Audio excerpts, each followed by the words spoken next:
Beneath the skies of Earth lie landscapes that seem drawn not from reality, but from dreams. Places so surreal, so hauntingly beautiful, and so rich in culture and mystery that they defy ordinary understanding. These are not just locations on a map, but realms where nature, history, and human spirit collide. In this journey, we delve deep into some of the most unreal places on the planet, focusing on the forgotten, the sacred, and the untamed mountain realms of China, where legends breathe through stone cliffs, and ancient cultures still whisper through mist-covered trails. From the crimson rock faces of Gansu to the high-altitude sanctuaries of Tibet, from jungle-clad ridgelines near Myanmar to windswept ruins along the Great Wall, every mountain we visit carries stories not written in books, but carved into earth and sky. This isn't just a list. This is a passage into the sublime corners of our world, unchanged, untouched, and unforgettable. Let us ascend. But before we continue, subscribe to the channel and like the video. Mount Tianjing, or Tianjingshan, rises in the arid yet vibrant heart of Gansu province, a land shaped by wind, sand, and centuries of human devotion. Situated at the juncture between the Lurs Plateau and the fringes of the Gobi Desert, this mountain embodies a rare harmony of Earth's extremes. Here, crimson cliffs glow like embers under the desert sun, their weathered surfaces telling a tale of erosion and endurance. These red rock formations aren't merely geological wonders, they are canvases of time, painted by sediment, hardened by eons, and carved by both natural forces and the hands of ancient civilizations. What sets Mount Tianjing apart is the way it embraces its desert edge identity. The vegetation that clings to its slopes is sparse but remarkable. Junipers twist themselves into prayer-like forms, wild grasses ripple across exposed ridgelines like ocean waves, and drought-resistant shrubs bloom defiantly in the crevices of stone. This delicate, tenacious ecology mirrors the spiritual endurance of those who have long revered the mountain. Buddhist grottos tucked into the mountain's hidden alcoves anchor Tianjingshan to a deep historical and religious lineage. Though less renowned than the Mogaro caves of Dunhuang, the grottos here share the same spirit of devotion and artistry. Monks and artisans from centuries past carved these sanctuaries into cliff faces, filling them with faded murals, stone Buddhas, and meditation cells where prayers once echoed through the stone. The remoteness of the location meant these spaces remained largely untouched by war and development, allowing a raw and intimate sense of sacredness to persist. The air around Mount Tianjing is dry and perfumed by sun-baked stone and the occasional pine. From its higher elevations, the landscape opens into sweeping views of rust-colored valleys and the shimmering ribbon of the Heihe River far in the distance. The silence is profound, not the absence of sound, but the presence of something greater: solitude, reflection, and the weight of time. At sunrise and sunset, the cliffs blaze with colors so vivid they seem unreal: ochres, crimsons, golds, and the shadows stretch long, as if trying to trace the footsteps of pilgrims who once journeyed here in search of enlightenment. Modern travelers rarely include Tianjingshan in their itineraries, which only adds to its mystique. Local legends speak of hermits who achieved immortality in its caves, and villagers in the surrounding plains sometimes whisper of spectral monks seen walking the ridgelines by moonlight. The mountain seems to exist slightly outside of time, neither fully of the desert nor the forest, neither entirely forgotten nor fully known. Cultural geographers and conservationists have recently begun paying closer attention to the site. With its combination of semi-arid ecosystem, spiritual relics, and dramatic geology, Mount Tianjing is being re-evaluated as a region of exceptional cultural and environmental significance. Preservation efforts are still modest, but there is a growing awareness that this place represents a unique blend of China's northwestern narrative, a place where the Silk Road's ancient footsteps echo beneath cliffs dyed red with memory. Far to the west, where the highlands lift into the clouds and the wind chants like an old monk, Mount Cuona, known in Tibetan as Cuona Ri, rises with a quiet, solemn grace above the sacred lands of southern Tibet. It is not merely a mountain in the physical sense, but a presence, a guardian, and a spiritual beacon in the eyes of the Tibetan people. Its silhouette, often veiled in drifting snow or edged with mist, watches over Cuona Lake, one of the three sacred lakes of Tibet, mirroring its stillness, mystery, and transcendental beauty. Mount Cuona stands as an extension of both geological majesty and metaphysical significance. It is part of the greater Trans-Himalayan system, sharing its origins with the powerful tectonic processes that thrust the Indian plate against the Eurasian, creating the roof of the world.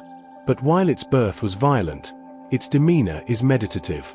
Unlike the jagged ferocity of Everest or the spiny ridgelines of the Niantian Tanglehe Range, Cuona is shaped with gentler slopes, more rounded summits, and slopes that seem to cradle the sky.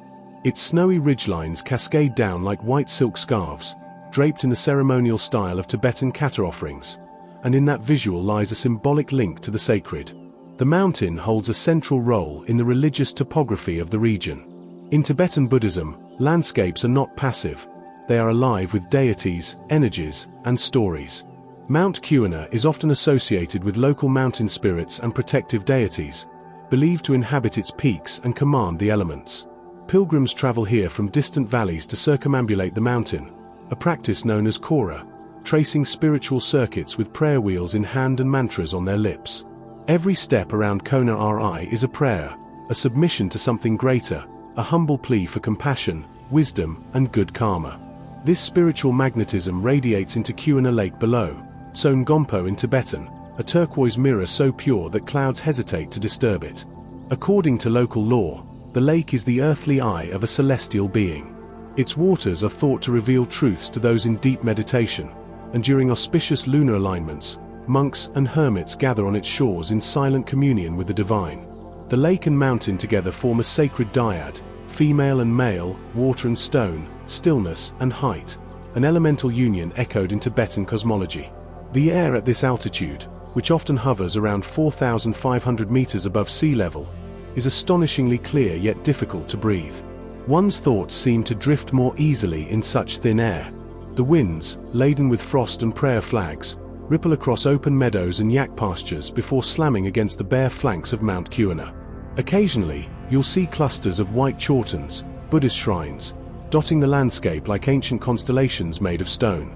They are offerings, milestones, symbols of memory and devotion that tie the physical terrain to invisible realms. The flora and fauna that endure in this rarefied region do so with a quiet resilience. Alpine mosses clutch icy stone, while hardy shrubs poke through thawing permafrost. Snow leopards, elusive and ghost-like, are rumored to wander the slopes, though sightings are rare and always treated as a spiritual event rather than a zoological one. Herds of Tibetan antelope and wild yaks graze the plateaus during short summers, their silhouettes merging with the land in an uninterrupted natural rhythm. Life here follows the pulse of tradition rather than the clock. Small villages nestled at lower elevations still practice age-old customs. Butter lamps flicker in shrines made of piled stone, incense wafts in lazy spirals outside temple doors, and every household, no matter how modest, hangs the image of the mountain in their heart. Nomadic families, moving their livestock in sync with the shifting seasons, pause to bow their heads in respect whenever they pass within view of Cuona Ri, their devotion as unshakable as the rock itself. The harshness of the landscape does not alienate, it purifies. Every visitor, whether pilgrim or wanderer, is stripped of pretense upon arrival. There are no distractions, no digital static, only the crunch of frost beneath your feet, the whisper of wind across stone, and the sudden gasp as a snow-capped ridge appears like a white flame against the bluest sky imaginable. Mount Cuona does not speak in grand declarations. It whispers, and those who listen find answers not in words, but in presence. Environmental changes have begun to touch even this remote sanctuary. Glacial retreat is slow but visible, and the lakeshore ecosystems are under gentle strain from shifting precipitation patterns and occasional tourism influx. Still, the remoteness and spiritual sanctity of the area act as natural safeguards. There are ongoing calls from Tibetan communities and religious leaders to designate Mount Cuona and its lake as a protected sacred natural site under Tibetan Autonomous Region governance, blending ecological preservation with cultural reverence. A journey to Mount Cuona is not simply a trek across distance, but a passage across thresholds, of elevation, of consciousness, of perception. The mountain itself never changes, and yet those who behold it cannot help but be changed. Beneath its looming white ridges, you do not conquer nature, you return to it. You remember what it means to be quiet, to be small, to be reverent. And in that stillness, you find something that resembles peace. Where the jade-green jungles of southern Yunnan dissolve into the porous and mist-laced borderlands of Myanmar, Mount Tianbao, Chongqing, rises not as an isolated peak, but as a sovereign presence in a living tapestry of biodiversity, culture, and humid mountain breath. This is a land where clouds crawl low through the valleys like ancestral spirits retracing old paths, where gibbons sing before dawn and where, nestled deep within the canopies of fig and rubber trees, the soul of Yunnan whispers in the voice of the Dai people. Mount Qianbao, cloaked in perpetual green, doesn't roar for attention. It murmurs. Its steep forested slopes descend into rivers fed by mountain mist, while its peaks, often hidden beneath a theater of thick clouds, remain elusive, shifting shapes like a dream half-remembered. The mountain lies in the tropical monsoon belt of Yunnan's Zhishuangbana region, an area long revered for its astonishing ecological complexity.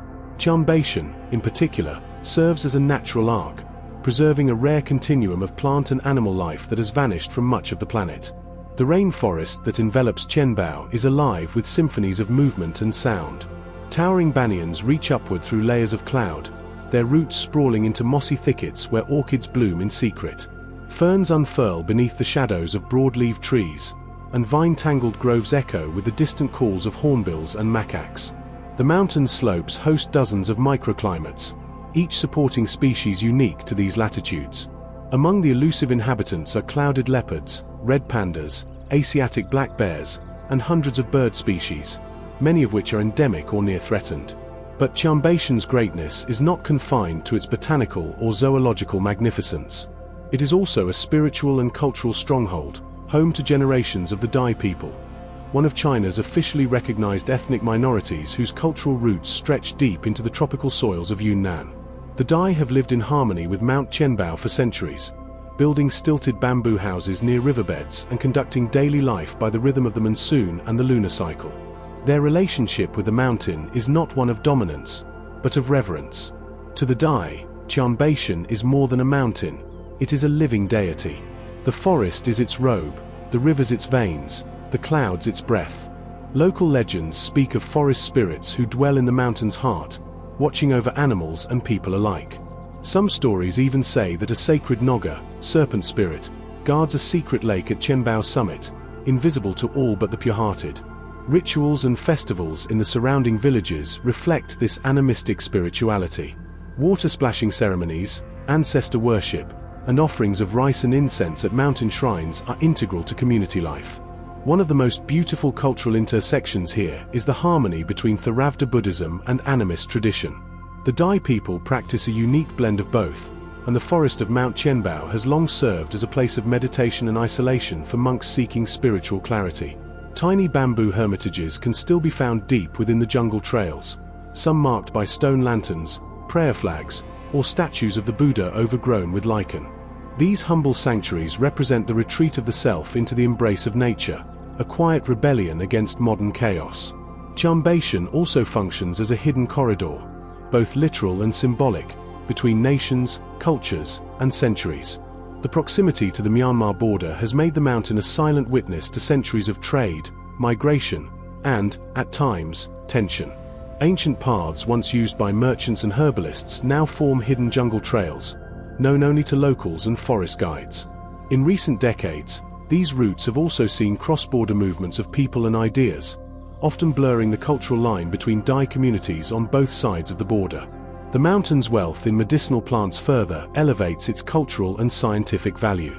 Healers and shamans from the Dai and neighboring ethnic groups continue to forage in its forests for herbs used to treat fevers, stomach ailments, and spiritual afflictions.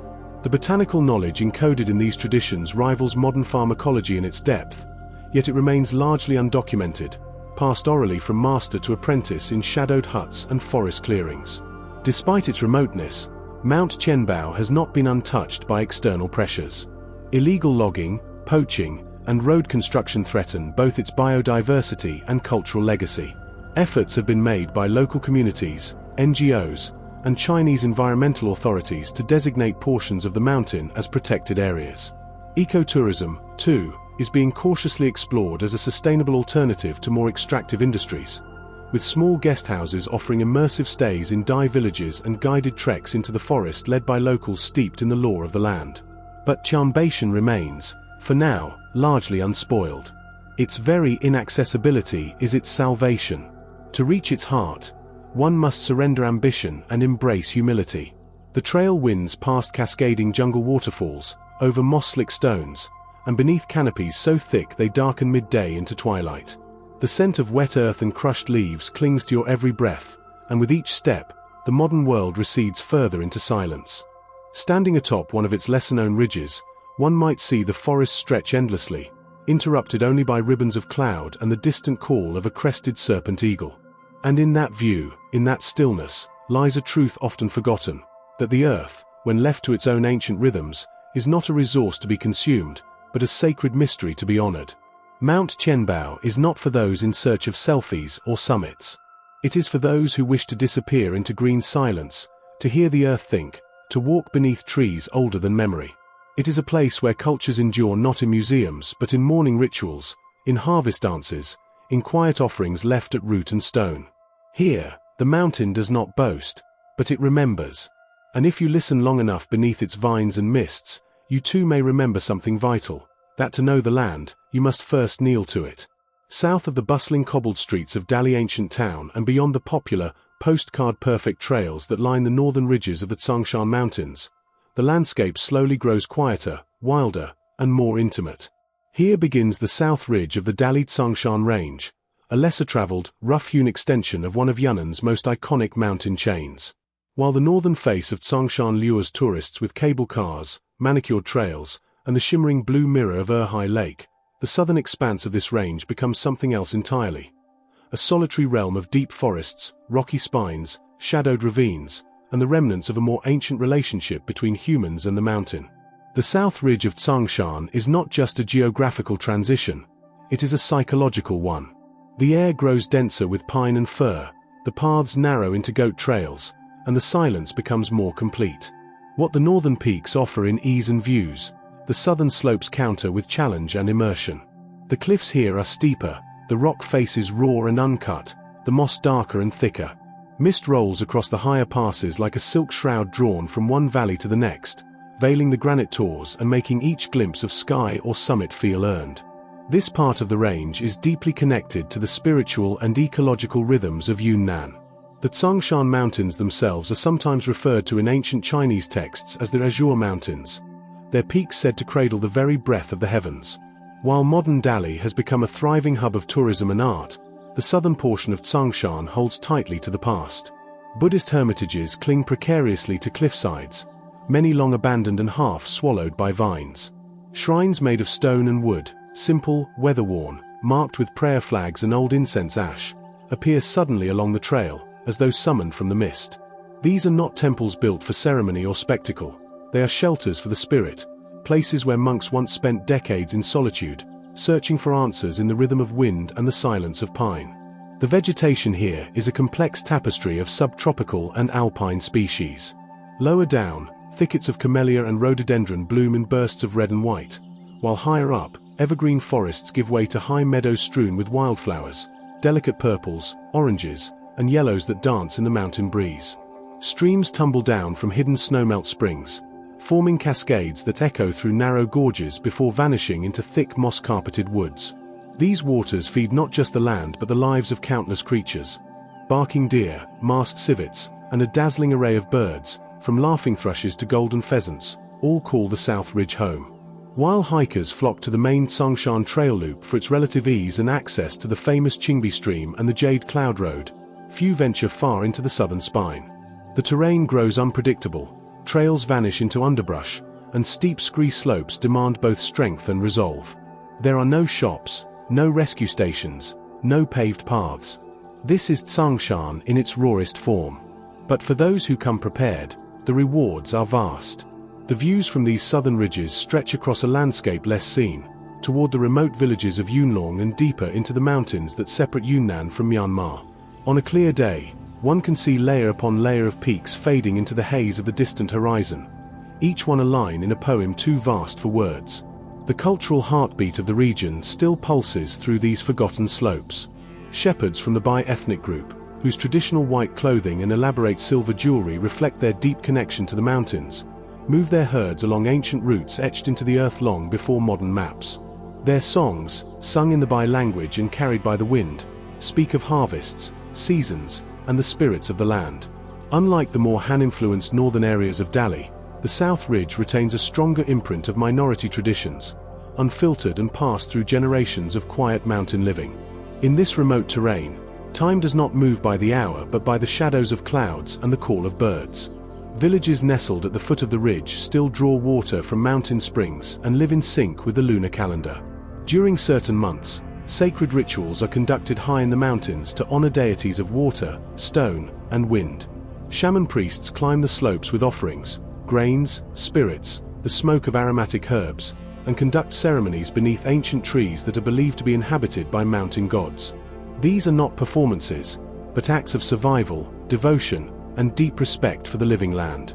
Despite its relative obscurity, the south ridge of Chongshan is increasingly drawing the attention of ecologists and historians alike. It is a critical ecological corridor, linking Lower Yunnan with higher, more temperate ecosystems and allowing species to migrate and adapt to climate change. Botanists have discovered rare orchids and medicinal herbs here that are found nowhere else. Archaeologists have also noted signs of old trade and pilgrimage routes that once connected the Dali Kingdom to western Tibet and northern Southeast Asia, a forgotten artery of spiritual and economic exchange buried beneath leaf and loam. Efforts to conserve this area are still in their infancy. While the northern Chongshan is under the watch of tourist and development authorities, the southern ridge remains vulnerable to illegal logging and unsustainable agriculture. But hope lies in community-led initiatives. By elders in villages like Shashi and Fengyu have begun organizing local guardianship networks. Groups of villagers who patrol the forests, educate younger generations about the land, and maintain the old shrines and paths that have defined their identity for centuries. For the traveler, the south ridge of Chongshan is not a destination but a pilgrimage. It demands humility, respect, and an openness to both hardship and wonder. One must listen to the silence, feel the patience of stone, and learn to move with the rhythm of the mountain itself. There are no grand temples or polished trail signs here. The mountain does not guide you. It waits for you to learn how to see. And once you do, you realize that the south ridge offers not only a view into the heart of Chongshan but into a deeper truth, that the wild, when left alone, is not chaotic or threatening, but deeply ordered, an ancient harmony of life, spirit, and time, singing still beneath the canopy. Mount Funyo, or Funyashan as it is known in Mandarin, rises from the heart of central China like a moss-cloaked sentinel, steadfast, venerable, and quietly essential.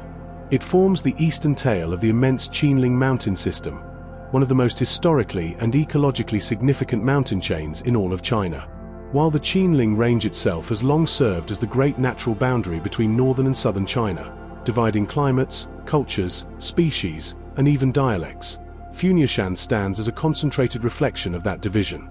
It is a place where the landscapes of empire and wilderness, of medicine and mythology, intersect in vivid, living color. Geographically, Mount Funyo stretches across parts of western Henan province and brushes the borders of Hubei and Shaanxi. Its forested peaks and limestone cliffs mark the transition from the Yellow River Basin to the more humid lands of the Yangtze watershed. As such, it is both an ecological corridor and a historical fault line, a place where armies marched, scholars studied, hermits vanished, and nature flourished in paradoxical peace. The terrain is gentle in places and severe in others. Broad valleys cut between green ridges, cloaking the landscape in layers of mist during much of the year. Streams born from underground springs descend through gullies lined with moss-covered boulders and ancient trees. The mountain's lower slopes are thick with deciduous forests that burn gold and crimson in autumn, while the higher ridges give way to whispering pine groves and hidden clearings where deer and pheasants still move unbothered by man. From a historical standpoint, Mount Funyo has often played a quietly critical role. In imperial China, it was known as a key strategic location, particularly during times of internal upheaval and dynastic conflict. Numerous military campaigns passed through its ravines and high passes, especially during the late Tang and Song dynasties. Its forested flanks provided not just concealment but resources: clean water, edible plants, firewood, and herbs capable of healing wounded soldiers or calming fevered minds. Legends speak of generals who camped here and sages who foretold victories from the mountaintop, reading the clouds like open scrolls. But beyond its martial associations, Funyashan is best known for something more delicate, more enduring: its bounty of medicinal plants. For centuries, the mountain has been one of China's most important reservoirs of herbal medicine.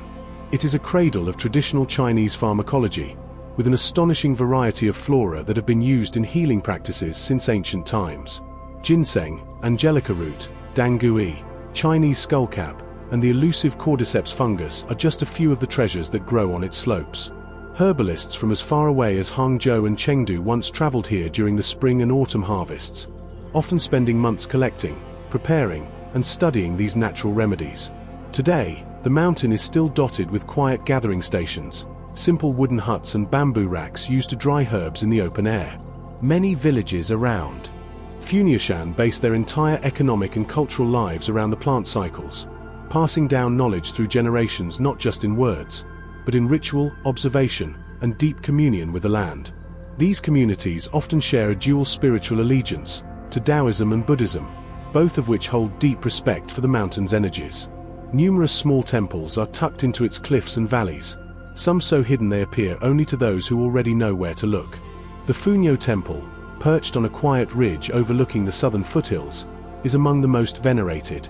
It was a site for daoist cultivation, where alchemists once sought immortality in the caves and brewed elixirs from herbs found only in the upper reaches of the forest. Pilgrims still visit these sanctuaries, many walking barefoot along narrow, winding paths that have been worn smooth by centuries of footsteps. They light incense, offer rice and tea, and sometimes sit for hours beneath ancient cypress trees, listening to the wind move through the branches, a language older than writing. The mountain, they believe, can teach more through silence than any scroll ever could. Beyond its spiritual draw, Mount Funyo is a haven of biodiversity. Scientists have documented thousands of species of flora and fauna within its protected areas, including several endangered ones. Asiatic black bears, golden pheasants, serows, and clouded leopards all inhabit its densest forests, moving with quiet grace through a landscape largely untouched by heavy industry. Streams run clean and cold, providing habitats for native fish and amphibians, and the forest floors are alive with fungi, insects, and the churning rhythms of ecological life. Today, portions of Fujianshan are protected under national park designation, part of broader efforts by Chinese environmental agencies to preserve the Qinling ecological corridor. Ecotourism remains modest but promising. A few well-designed trails, small educational centers, and herbal medicine museums now serve to teach visitors not just the natural history of the mountain, but the cultural and botanical knowledge passed through its villages. Unlike other overdeveloped mountain parks, Funyo remains refreshingly uncommercial. Its paths are quiet, its signs subtle, its presence undemanding. Yet the future is not without threat. Encroaching urban development, illicit logging, and over-harvesting of medicinal plants remain pressing concerns. Climate change, too, has begun to impact the delicate seasonal balance on which much of the local flora depends.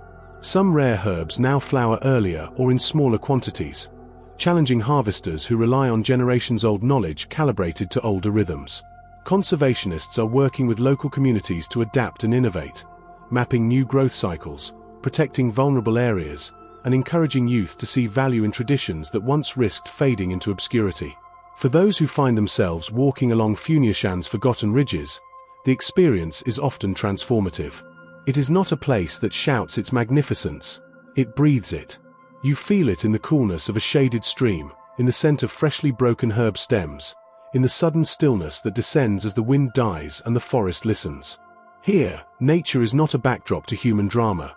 It is the main character, eternal and enduring, offering healing not just for the body, but for the restless mind. Mount Funyo is a living library, a repository of wisdom stored not in pages, but in petals, roots, and the soft loam beneath your feet. It reminds us that the most powerful medicine often grows quietly, that the greatest strength is sometimes found in gentleness, and that the line between nature and culture is far more blurred and more beautiful than we often realize. Mount Dharma, or Damashan as it is called in Chinese, lies hidden in the tapestry of Sichuan's highlands, a place where mist threads through jagged ridgelines and where the breath of the land emerges not as smoke or steam but as a riot of color under vast alpine skies. While it may not carry the renown of a May or Gongar, Damashan possesses a kind of delicate magic, a quiet marvel that reveals itself in fleeting moments of wind, light, and wildflowers. Its soul lies in its meadows, its rare blooms, and the rare stillness that permeates its rolling uplands.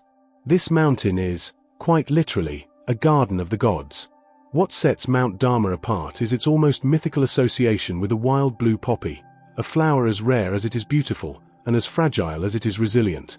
Native to the high-altitude regions of the eastern Himalayas and parts of the Tibetan plateau, the Meconopsis blue poppy has become emblematic of Damashan's singular beauty.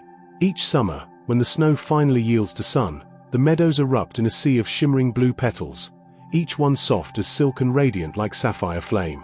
These alpine meadows, tucked between towering cliffs and shadowed forest edges, are known locally as the sky's cradle, where heaven bends low enough to let its colors fall to earth. Botanists and plant enthusiasts from across the world have come to Damashan to witness this floral spectacle. For here the poppies bloom not in isolation but in waves, hundreds, sometimes thousands, carpeting the undulating landscape with hues of cobalt, indigo, and aquamarine. The blue poppy is famously difficult to cultivate outside its native range, making Damashan one of the few places on Earth where they thrive naturally, untouched, unfiltered, and utterly at home. Each bloom sways in the highland breeze, its petals trembling like prayer flags caught in a quiet wind. But Damashan's beauty extends far beyond its famous flower. Rising above 4,000 meters at its higher elevations, the mountain is cradled by dense coniferous forests at its base and gives way to vast alpine grasslands, rocky outcrops, and glacial tarns higher up. The transition zones between these ecosystems are particularly lush, teeming with medicinal plants, endemic shrubs, and hundreds of insect and butterfly species that rely on these unspoiled environments. Edelweiss, primula, gentians, and alpine rhododendrons to the hillsides in bold defiance of the cold, while yak herds amble slowly through the meadows, their bells echoing like distant chimes over the hills. For the local Tibetan and Chong communities, Mount Dharma is not simply a marvel of nature, it is sacred ground. Known in some oral traditions as the Mother of Flowers, Damashan is believed to be home to floral spirits and ancient protectors who guard the fragile balance between humans and nature. Shamans and elder healers often journey into its heart during specific lunar phases to gather herbs, conduct ceremonies, and give offerings. They treat the meadows with a reverence bordering on the divine, every flower a whisper from the past, every seed a vessel of life. No plant is plucked without ritual, no trail is walked without a quiet prayer. Unlike the more tourist-friendly mountain parks of Sichuan, Damashan remains relatively inaccessible. There are no cable cars, no food stalls, no neon-lit signs pointing to scenic lookouts. Reaching the heart of the blue poppy fields requires determination. Multi-day treks through steep forested trails, weather that can change in minutes, and terrain that seems carved more for wild goats than people. But therein lies its enchantment. To journey to Damashan is to step outside of time, into a realm where nature still reigns with full authority. The wildlife here is equally elusive and remarkable. Pikas dart among rocks, snow leopards are rumored to roam the higher crags, and Himalayan griffons circle silently above the ridgelines, scanning for movement far below. Streams born from glacier melt weave through the meadows, creating delicate wetlands that sustain frogs, dragonflies, and rare orchids that bloom only for a few weeks each year. During early summer mornings, these fields are often bathed in a fine layer of dew, and as the first rays of sunlight break across the eastern peaks, the droplets shimmer like constellations scattered across the grass. Culturally, Damashan serves as a boundary marker and a convergence point. It lies at the intersection of multiple ethnic territories, Han, Tibetan, Chong, and Yi, each bringing with them distinct languages, beliefs, and traditions. Festivals in the villages near the base of the mountain often involve ritual songs dedicated to the flower spirit of Dharma, with young women adorning themselves in poppy-themed embroidery and flower crowns. Dances are performed on the green fields under open skies, their rhythms echoing the heartbeat of the mountain itself. The preservation of Mount Dharma is both a challenge and a calling. As word of the blue poppies has spread, so too has interest from hikers, photographers, and botanists, many respectful, but some careless. In recent years, local leaders and environmental groups have begun implementing grassroots protection systems, placing seasonal limits on access to the most sensitive meadows, and employing local guides trained in ecological awareness and cultural protocol. These efforts aim not to keep people away, but to teach them how to come with humility and care. Even in the face of change, Damashan holds firm in its identity. The mountain does not seek fame. Its meadows do not perform. The poppies do not bloom for cameras. Everything here unfolds with a rhythm older than memory and deeper than language. It is a sanctuary, not built by monks or emperors, but by sun, snow, wind, and root. To stand on one of Damashan's high meadows, surrounded by a sea of blue that stretches into the mist, is to experience a silence that is full rather than empty, a silence that hums with life. You feel the breath of the mountain moving through the grass, the patience of stone beneath your feet, and something vast and unnamed watching from the heights. There are no signs, no markers, no final destinations, only presence. Mount Dharma is a reminder of the Earth's power to surprise us not with grandeur, but with grace. In a world increasingly dominated by the artificial and the accelerated, it offers a slower rhythm, a subtler beauty, and an invitation. To kneel before a flower, to walk softly through a meadow, and to remember what it means to be human in a world that blooms without us, and still welcomes us back. Mount Luohanshan, rises from the heart of Chongqing's mist-wrapped interior like a sculpted relic of another time, its presence at once formidable and sacred. Named after the Luohan, the Arhats or enlightened disciples of the Buddha, this mountain is more than just a physical elevation. It is a stone-bound manuscript of spiritual devotion, geological wonder, and natural serenity. A place where red sandstone cliffs remember the prayers of centuries, and pine woods breathe fog and silence with a monk-like steadiness. Set against the backdrop of Chongqing's humid hills, Mount Luohan doesn't shout its majesty. It reveals it slowly, veiled in layers of vapor, time, and myth. From afar, its cliffs appear almost otherworldly, their ochre and vermilion hues glowing against the greens and greys of the surrounding forest. These cliffs, carved from thick deposits of Triassic red sandstone, rise in great buttresses and flat-faced walls, like the ruins of a forgotten citadel, their layers etched not just by wind and water, but by chisel and reverence. Indeed, Mount Luohan is renowned for its ancient carvings, stone effigies and bas-reliefs of Buddhas, Bodhisattvas, and Luohan themselves, hewn directly into the rock over centuries by generations of monks and artisans. Some are life-sized and stare outward with timeless serenity. Others are tiny and tucked into crevices, hidden from view unless one looks with devotion. These carvings are often weathered, their details softened by rain and lichen, but they lose none of their spiritual gravity. They are not decorative, they are devotional. Each figure is a fossilized prayer, a moment of spiritual aspiration frozen into stone. The most famous of these relics are part of a collection of grottos known collectively as the Luohan Caves, a series of niches, chambers, and meditation cells carved into the cliff faces. Inside, dim light filters through small openings and falls onto stone altars where incense once burned. The walls are inscribed with faded sutras, poetic verses, and the names of patrons long forgotten. These are not grand temples meant for ceremony and spectacle. They are intimate sanctuaries, created for solitude, reflection, and the pursuit of enlightenment. Legends abound about the origins of these carvings. Some say they were made by wandering monks who received visions while meditating in the forests. Others suggest that hermits carved their own likenesses as testaments to the transient self. Still others claim that the figures slowly appeared on their own, as the mountain revealed its divine nature to those who believed. Whatever the truth, the carvings remain, silent and steadfast, their expressions eternal, watching the forests rise and fall with the seasons. Surrounding these sacred cliffs are the pine woods, dense, dark, and perpetually cloaked in drifting fog. The forest here is not loud with birdsong or chatter, it whispers. Pines tower overhead like silent sentinels, their trunks wrapped in moss and their branches swaying in rhythms that seem older than weather. The mist flows through these trees in slow, hypnotic waves, blanketing the underbrush and turning even the most familiar path into something dreamlike. To walk here is to be absorbed into something larger than yourself. Each footstep feels more like an act of reverence than locomotion. The trail that winds through Mount Luohan is narrow and often uneven, but pilgrims and quiet seekers still follow it faithfully. Here, the journey is the destination. One comes not to conquer the summit, but to become part of the mountain's rhythm.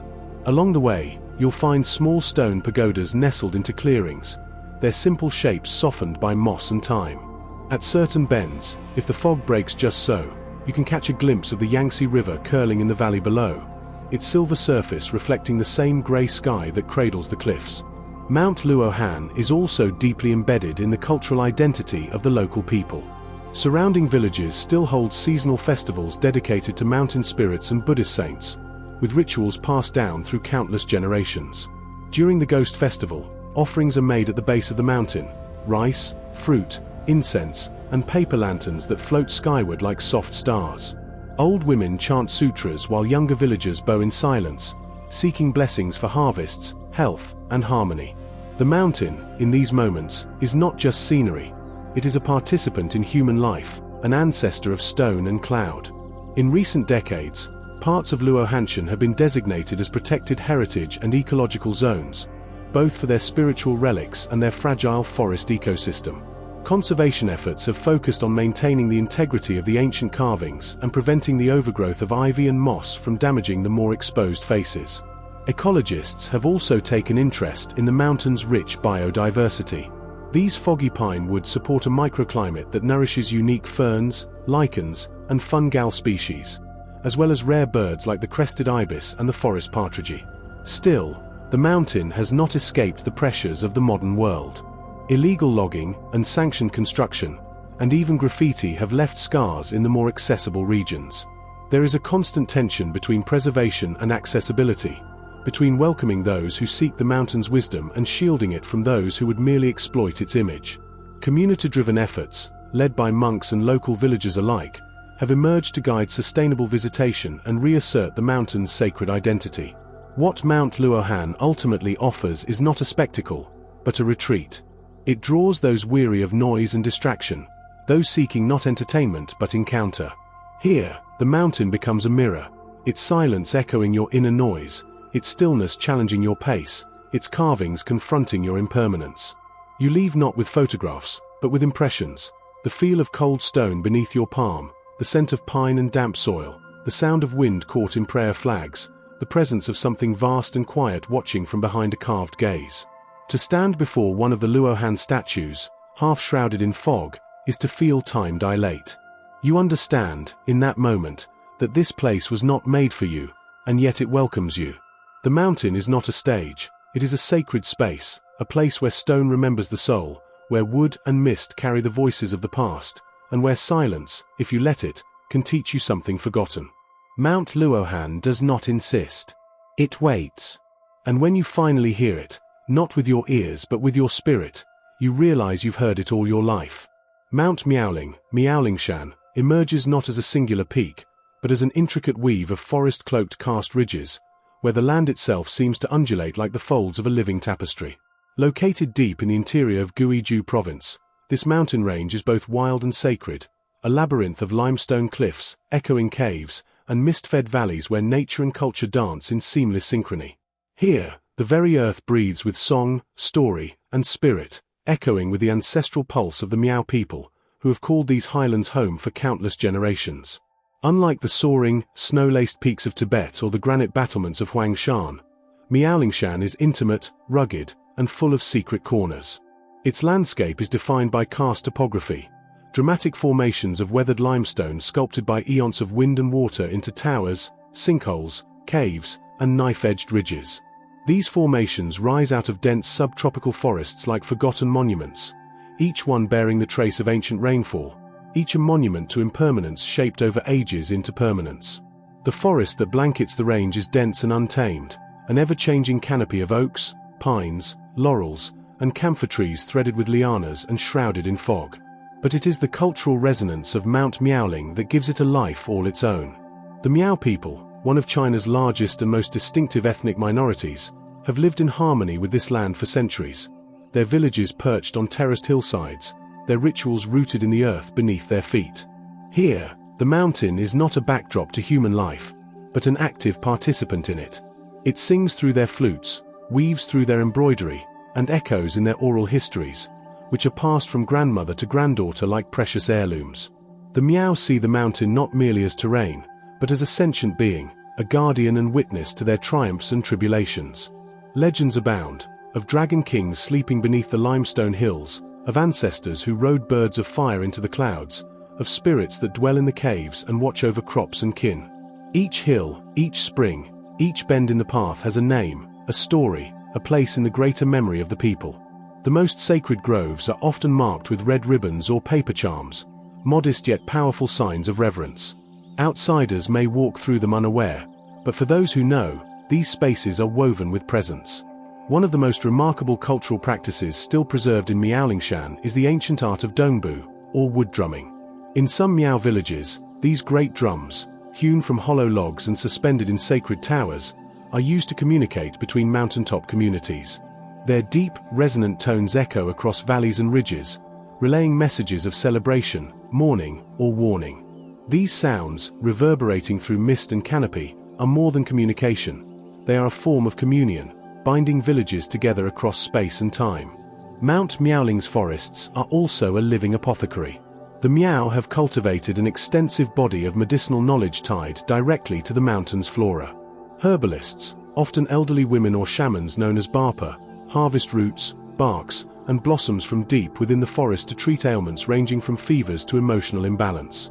Plants like Wujingkao, five-spirit grass, Honghua, safflower, and Qianianjian, thousand-year sword, are gathered during specific lunar cycles, their potency believed to be tied not just to chemistry, but to spiritual timing. Remedies are prepared with ritual and chant, their efficacy a union of the physical and metaphysical. The biodiversity of Miaolingshan rivals its cultural richness. Because of its karst structure and relative ecological isolation, the range is home to numerous endemic species. Among its inhabitants are elusive creatures like the Chinese pangolin, leopard cats, and the black-capped kingfisher. Its caves house colonies of bats, and its streams, cold, clear, and shaded, shelter rare fish and amphibians. In spring, the forest floor bursts into bloom with wild orchids, azaleas, and trumpet flowers, while butterflies, many unique to this elevation, dance between shafts of sunlight and shadow. Despite its profound beauty, Mount Miaoling has remained largely overlooked by the engines of mainstream tourism.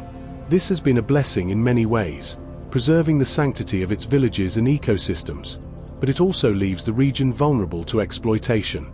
Unregulated logging, mining interests, and migration away from traditional ways of life threaten both the mountain and the communities that depend on it. Many of the younger Miao now move to urban centers, seeking livelihoods far from the forests that raised them. With them, the songs, myths, and rituals risk fading into silence. Yet, hope persists. In recent years, there has been a renewed effort among Miao scholars, cultural preservationists, and ecotourism advocates to reinvigorate ancestral practices and protect the mountain's integrity. Initiatives like guided cultural treks, forest conservation programs, and traditional craft workshops are helping to bridge the old and new. Visitors can now hike along trails that wind through village fields, dense bamboo groves, and ancient stone terraces, guided not just by maps, but by stories. Among the most treasured experiences is attending a Luohanshan festival, a celebration centered around the Miao's signature reed pipe instrument. These festivals, held on mountaintop clearings or near sacred groves, are a sensory feast. Music rises into the open air, young men and women dressed in silver-adorned finery perform courtship dances, and elders recount genealogies through song. Fireworks bloom against starlit skies, and the mountain bears witness, as it always has, to the resilience of its people. For the traveler, Mount Miaoling offers more than picturesque scenery, it offers perspective. It reminds us that mountains are not inert masses of stone and soil, but living systems, cultural wombs, and spiritual sanctuaries.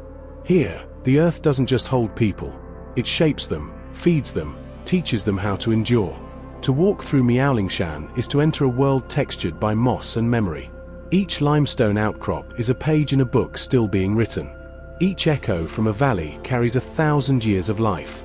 And as you stand among the pine-covered slopes or gaze into the depths of a karst cave where offerings flicker on ancient altars, you realize that this place is not remote, it is deeply connected, not isolated but essential. Mount Miaoling is not just a mountain. It is a living hymn, a song of stone, spirit, and soil sung softly, eternally, in the heart of Guizhou. Mount Dazhong, or Dazhongshan, rises gently but resolutely from the vast ochre undulations of China's Lurs Plateau, an ancient land where wind-blown soils have built mountains not of granite or marble, but of dust, memory, and time. Unlike the jagged, snow-draped peaks of Sichuan or the limestone cathedrals of southern China, Dazhongshan appears modest at first glance, a rounded, forested rise nestled amid terraced fields, earth-toned villages, and gorges carved by millennia of rain and retreat.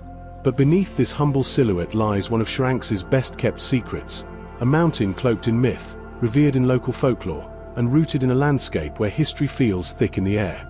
Geographically, Mount Dazhong sits like a forgotten guardian on the edge of the Middle Lurs Plateau, a region defined not by dramatic elevation but by the extraordinary texture of its land. The loess soil here, fine, silty, and golden-hued, is one of the most fertile and fragile substrates on Earth, easily sculpted by wind and water into steep gullies, ridgelines, and cave-riddled hills. Dazhongshan emerges from this textured landscape like a green island in a yellow sea, its flanks thick with pine, cypress, and scattered groves of wild walnut and hawthorn. Its higher slopes are surprisingly dense and cool, especially in contrast to the arid plains that roll out beneath it. But to understand Dazhongshan is to step into the realm of story, not merely geography. Local legend holds that the mountain was once the resting place of a divine bell, Diezhong meaning great bell in Mandarin, from which the mountain takes its name. In the earliest tellings, a celestial bell was cast by immortals during the time of the Yellow Emperor and lowered gently onto the mountain's summit, where it rang out to mark the boundaries between heaven and earth. The sound of this bell was said to guide wandering souls, cool rains to parched fields, and dispel evil spirits from the valleys below. Over time, the bell vanished, absorbed into the mountain's core, but villagers still claim that during quiet autumn nights, when mist clings low and wind whistles through the pines, the bell tolls faintly, its echo rumbling not through air, but through the soil, like a memory just beneath consciousness. These stories are not merely poetic flourishes, they shape the way local people interact with the mountain. At its base, villages are clustered around small ancestral temples where earth gods and bell spirits are worshipped side by side. Every spring, during the sowing season, offerings are made to the silent bell, and villagers ascend halfway up the mountain to leave rice, incense, and garlands of mountain flowers at a weather-worn shrine built into a limestone outcrop. The act is quiet and communal. There is no festival, no fanfare, only a procession of elders, carrying baskets, prayers, and remembrance. The forest that wraps around Dazhongshan is remarkably rich for a peak so little known. Because the mountain has largely escaped the radar of large-scale tourism and urban development, its ecology has remained surprisingly intact. Within its wooded bounds thrive foxes, muntjac deer, owls, and even the rare leopard cat, whose spotted silhouette is sometimes glimpsed at dusk near the forest's edge. In spring, the slopes explode with color. Fields of wild peonies, yellow fritillaries, and delicate mountain orchids carpeting the understory like a living embroidery. Streams, fed by hidden springs, trickle down from the inner ridges, their water icy and mineral-rich, winding through mossy ravines before disappearing into the gullies below. Hidden among the pines are relics of a quieter, older form of life. Cliffside meditation platforms carved centuries ago by Daoist hermits still cling to ledges with commanding views of the horizon. These stone seats, often no more than a meter wide, overlook sweeping valleys and distant silhouettes of cave homes carved into loess cliffs. From these perches, hermits once watched stars move across the night sky and read the motion of clouds like oracles. Today, the platforms are often overgrown with grass and lichen, but their presence lingers, a subtle trace of solitude and devotion etched into stone. Archaeological evidence suggests that Mount Dazhong was a spiritual site long before the rise of organized religion. Pottery fragments, ancient coins, and burial markers found along its lower slopes indicate that nomadic tribes and early farming cultures held the mountain in reverence as early as the Neolithic period. Later, during the Han and Tang dynasties, itinerant monks and scholars sought retreat here, drawn by its isolation and the symbolic resonance of its name. Some left behind engraved poems on stone tablets, elegant verses describing misty mornings, plum blossoms in bloom, or the imagined tolling of the hidden bell. And yet, Dazhongshan has always lived somewhat in the margins, even within Shaanxi, a province bursting with iconic historical landmarks like the Terracotta Army, the ancient city walls of Lebanon, and the towering Luohanshan. In this way, Dazhongshan serves as a kind of counterpoint, a mountain not defined by imperial glory or touristic grandeur, but by quiet continuity. It is a place that belongs not to emperors, but to villagers, poets, and spirits. In recent years, with the slow spread of rural revitalization efforts in central China, Mount Dazhong has begun to appear on the radar of ecological and cultural preservationists. Local efforts are underway to document the mountain's flora, archive oral histories, and protect ancient shrines from erosion and neglect. Trail-building initiatives, guided by traditional footpaths and led by village elders, are being developed to ensure that future visitors can explore the mountain without damaging its delicate balance. There is talk of establishing a small ecological sanctuary around its summit, both as a habitat reserve and a place of cultural learning. Still, Dazhongshan resists commodification.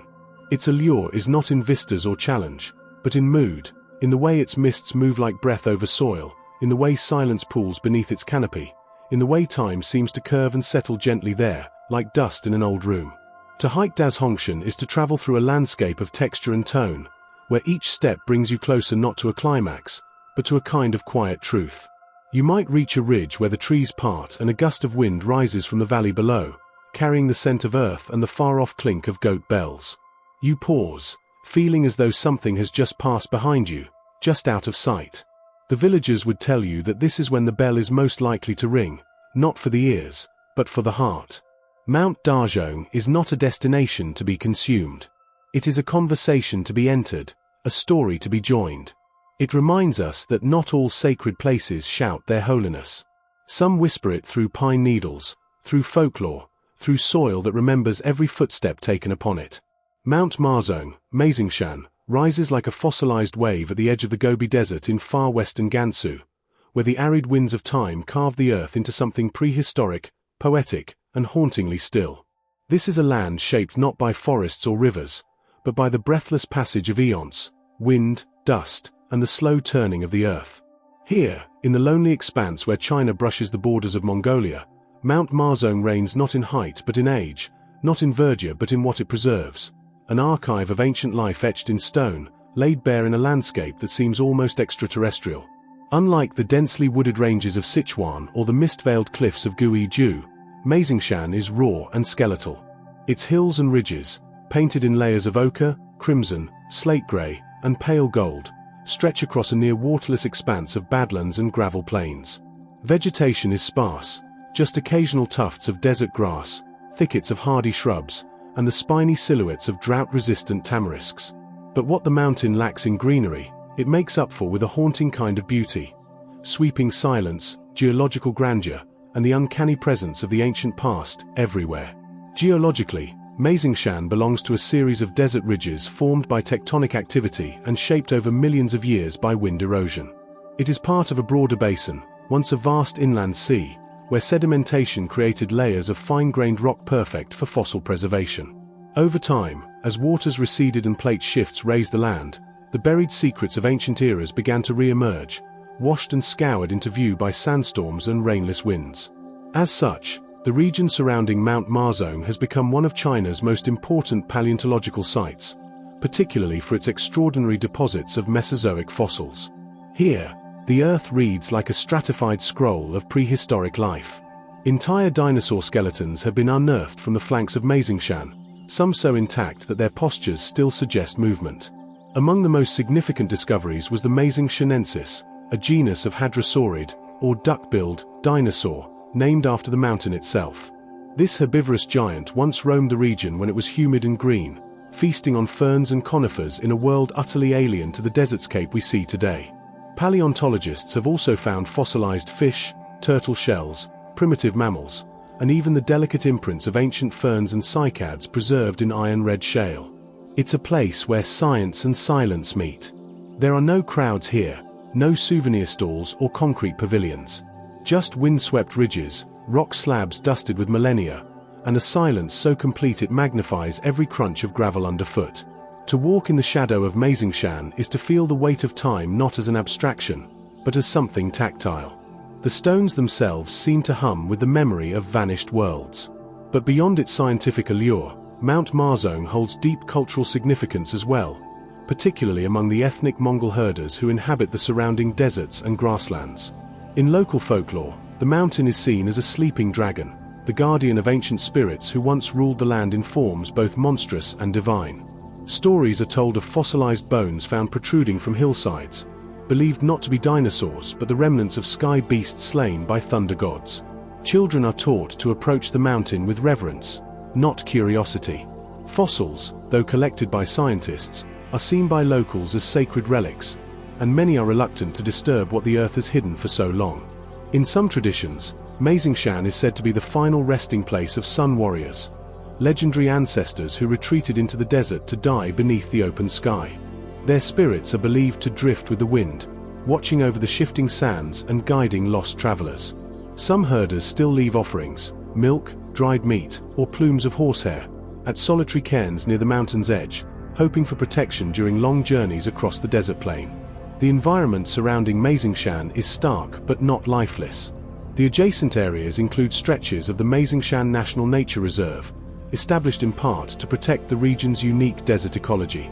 Wild Bactrian camels, one of the rarest and most endangered camel species on Earth, still roam the farther reaches, along with Argly sheep, foxes, and desert steppe wolves. In spring, when the rains briefly visit the desert, the landscape blooms in surreal contrast. The cracked earth blossoms with wildflowers, tiny yellow and violet bursts across miles of dust. Today, scientific research continues around the base of the mountain, with Chinese and international teams conducting seasonal excavations under strict environmental controls.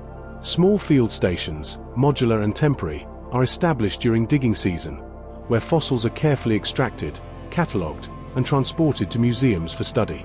There is talk of a future paleontological research hub near Meadows, combining field excavation with community education and ecological monitoring, though its development is slow and careful, owing to the fragility of the terrain. For intrepid travelers, reaching Mount Marzone is an odyssey in itself. There are no public buses, no tour operators. A four-wheel drive is required to navigate the loose gravel roads, and water must be carried in abundance. GPS and satellite communication are vital in case of emergency. But for those who make the journey, the reward is profound, a chance to walk across a landscape not simply old, but primordial. There is something deeply humbling in standing among the red rocks, knowing that beneath your feet lie the remains of creatures that died 100 million years ago. Their bones, turned to stone, sleep beneath your steps. And as the sun sets behind the bare ridges, casting long shadows across the dunes and igniting the mountains in hues of crimson and gold, you understand why Meadows matters. It is not just a place of fossils, it is a place of perspective. It reminds us how brief our presence is, how long the earth remembers, and how, even in the most barren places, there is story, beauty, and life waiting to be discovered. Mount Marzone does not sing with birdsong or echo with temple bells. It whispers in the language of stone, wind, and bone. And for those who listen, it tells stories older than words. Mount Tashan, situated in the eastern reaches of Shandong province near the gentle sweep of the Yellow Sea, is a place where the terrestrial and the celestial meet, where granite slopes rise from coastal plains and stretch toward the sky, and where ancient temples sit cradled among wind-worn boulders, their eaves forever tuned to the music of sea breezes. Known more to the devout and the poetic than to the average traveler, Mount Tashan is not merely a geological formation. It is a sanctuary of contemplation, history, and quiet maritime grandeur. Unlike the jagged peaks of the interior or the vast desert ridges of the northwest, Mount Tashan exudes a coastal softness. It rises with a calm dignity, its granite ridgelines rounded and smoothed by time, weather, and the salty breath of ocean wind. At just under 600 meters in height, it does not challenge mountaineers with sheer verticality, but it rewards climbers with panoramic views of land and sea, and with a kind of spiritual richness that far surpasses its elevation. The proximity to the coast lends the air a special clarity. On cloudless days, the summit reveals sweeping views of the glittering Bohai Gulf, where ships to the water like black brushstrokes on silver silk. Geologically, Mount Tashan is composed primarily of exposed granite, tough, crystalline, and pale grey in tone, occasionally mottled with pink and rust-colored mineral traces. Massive boulders and domes dominate the landscape, some precariously balanced on ridgelines, others scattered like dropped coins across the slopes. These stone formations have been smoothed by millennia of wind and rain, and many of them bear names born of local lore: Sleeping Tiger Rock, Crane Nest Boulder, Phoenix Resting Stone. Their forms inspire not only names, but legends. Fishermen in nearby villages believe the mountain was once the shell of a celestial turtle that crawled ashore to rest and never returned to the sea. The spiritual heart of Mount Tashan, however, lies in its temples, many of which are centuries, even millennia, old. The most revered of these is the Tashan Temple, nestled near the mountain's upper reaches. Originally constructed during the Tang dynasty and rebuilt multiple times over the centuries, this Buddhist sanctuary clings to the mountain like a prayer pressed into stone. Its red pillars, gold-tipped roofs, and worn stone staircases wind through the boulders, appearing and disappearing through pine groves and mist like something from a dream. The temple complex includes several shrines, meditation halls, bell towers, and small pagodas, all constructed with the flowing harmony of traditional Chinese mountain architecture. Incense coils hang thick from the ceilings, their scent mingling with the salty sea air in a blend that is at once grounding and otherworldly. Monks in ochre robes sweep the courtyards and tend to ancient bonsai trees as pilgrims quietly ascend to light incense and bow before weathered statues of Guanyin, the Bodhisattva of compassion, whose gaze seems to extend not only over the temple, but over the coastline and the horizon beyond. Throughout the year, Mount Tashan becomes a place of pilgrimage and ritual, particularly during the Spring Festival and the Mid-Autumn Festival, when devotees and wanderers climb the stone paths to pray for health, peace, and prosperity. At sunrise, the eastern face of the mountain glows with a pale gold that floods the temple courtyards with holy light. Many visitors time their ascent so they may stand at the summit as the first light spills across the Bohai Sea, painting both the water and the stone with fire and dawn. Beyond the central temple, smaller sanctuaries and hermit dwellings are scattered across the mountain. Some are mere caves with altars carved into granite, used by solitary monks seeking isolation in the embrace of the mountain.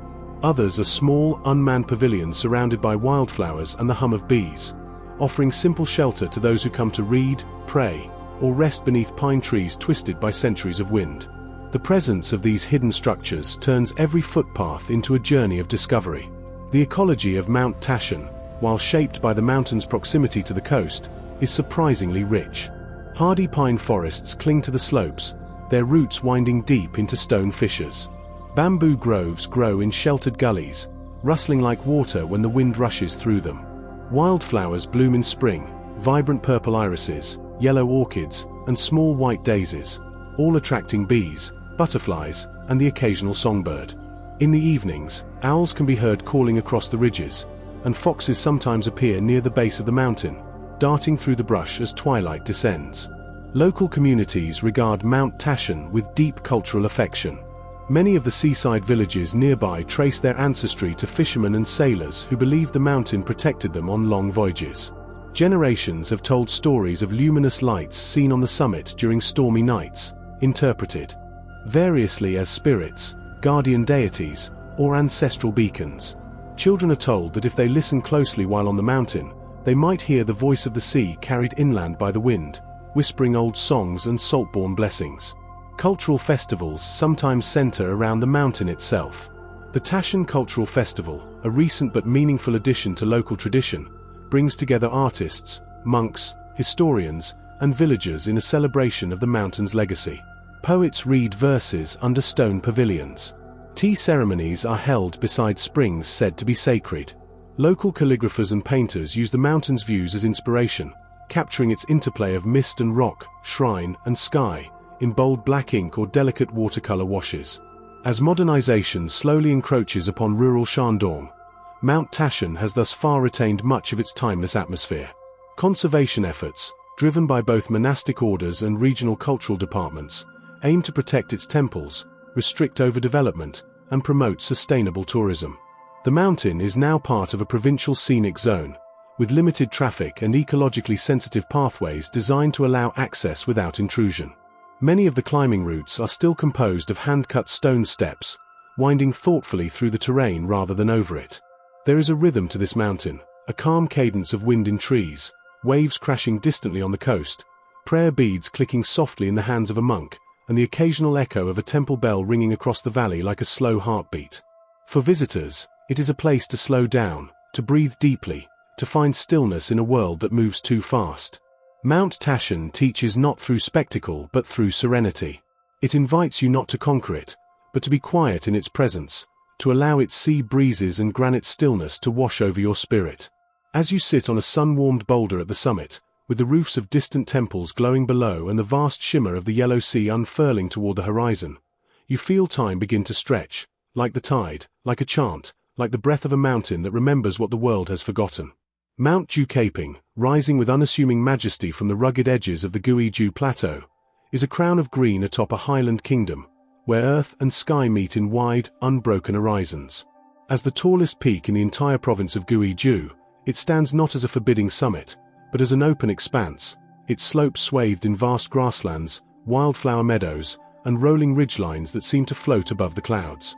Unlike many Chinese mountains renowned for their temples, cliffs, or spiritual lore, Jiucaiping is revered for something quieter, something more elemental.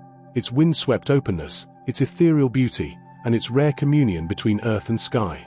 Situated near the border of Guizhou and Yunnan, Mount Jiucaiping belongs to the Wuming Mountains, a cluster of highlands and ridges that serve as a transitional zone between the misty lowlands of southern China and the great steppes of the interior. At over 2,900 meters above sea level, Jiucaiping is the region's rooftop, commanding an uninterrupted view of the cloud oceans that drift over valleys below. On clear days, the horizon seems to extend forever. On misty mornings, the mountain appears to hover above the world entirely. The name Jiucaiping translates loosely as wine vegetable flatland, a reference to the edible herbs and grasses that grow thick across its meadows, many of which were historically used to brew local rice wines and medicinal tinctures. But the poetic resonance of the name goes beyond botany. The word Jiu evokes celebration, timelessness, and the warmth of communion, and Caiping conjures imagery of a tabletop meadow set for spirits and gods. The mountain feels less like a towering peak and more like a highland banquet spread before the sky. What distinguishes Jiucaiping from other mountains is its rare combination of altitude and openness. Most of China's high peaks are forested, cragged, or cloaked in snow and rock, but Jiucaiping's summit is a highland prairie, a gentle undulating grassland interrupted only by wildflowers, occasional rock outcrops, and the sweep of the wind. In spring and early summer, these meadows erupt into bloom. Purple asters, yellow daylilies, blue gentians, and white euphorbias paint the landscape like an impressionist canvas, each flower catching the light differently, each breeze setting off a ripple that rolls across the slopes like waves on a green sea. This seasonal bloom is so striking that locals refer to Jiucaiping as the Alpine Garden of Guizhou.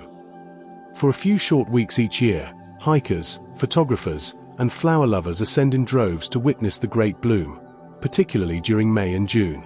But even in the height of the season, the mountain rarely feels crowded. Its summit area is so vast, its trails so naturally spaced, that solitude is easy to find. One can walk for an hour and see only a few grazing cattle, a pair of herders whistling to their dogs, or a butterfly tracing a path through the flower heads. The indigenous Yi people, who have lived in these highlands for generations, consider Mount Jiucaiping to be a sacred landscape, a place where the ancestors rest and where the sky is close enough to touch. They speak of the mountain as a kind of axis mundi, a central pillar in the geography of spirit and myth. Certain stones near the summit are said to be sky drums, and when struck with flat palms, they echo with uncanny resonance. Ceremonies are still held during the Yi New Year at designated ritual points on the mountain, where offerings of meat, rice, and millet wine are left to honor mountain spirits and ensure the prosperity of the tribe. For these communities, Jiucaiping is not only a place of natural abundance but a living part of their cultural memory.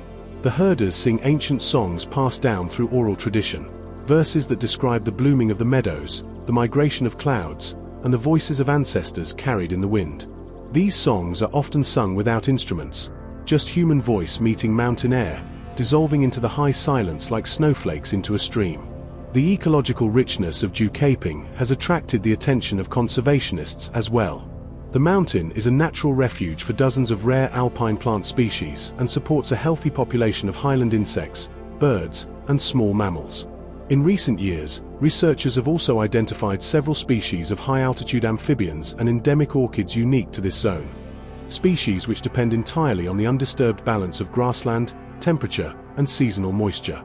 The meadows here are nourished by fog and brief summer rains, and the soil, thin but rich in minerals, supports a fragile but diverse ecosystem that could be easily disrupted by overdevelopment or unchecked tourism. Thankfully, the local government and various ecological organizations have designated Jiucaiping as a nature reserve, with specific areas marked for preservation, limited visitor access, and indigenous co-management. This model has proven promising, with community members involved in trail maintenance, flower monitoring, and educational outreach. There are now guided hikes led by local Yi youth who not only explain the mountain's flora, but also share stories, songs, and traditional land practices with travelers. From a visitor's perspective, ascending Mount Jiucaiping is more pilgrimage than conquest. There are no treacherous cliffs, no ladders or narrow bridges, no need for crampons or ropes. The trail winds slowly upward through layers of pine and bamboo, then through rhododendron groves that bloom fiercely in spring, and finally onto the grassland crown. As the forest gives way to open sky, There's a sudden lightness, a sense of emerging into something wider and older than language. The air grows thinner, purer, and the soundscape shifts, no longer the rustle of leaves, but the soft hiss of wind and the far-off murmur of bees among the blossoms. And then the sky opens fully. Standing on the crest of Jiucaiping, you see what cannot be described by elevation numbers or maps. A full circle of sky wraps around you. The sun rolls freely across it. Below, the vast contours of the Guizhou plateau unfold in shades of green and gold, punctuated by distant hills and cloud banks that look like land rising to meet the heavens. It is the kind of view that doesn't demand awe, it creates it. Not with sharp drama, but with endlessness. At sunset, the colors deepen. The meadows take on a warm, golden hue. The flowers close their petals. The wind stills.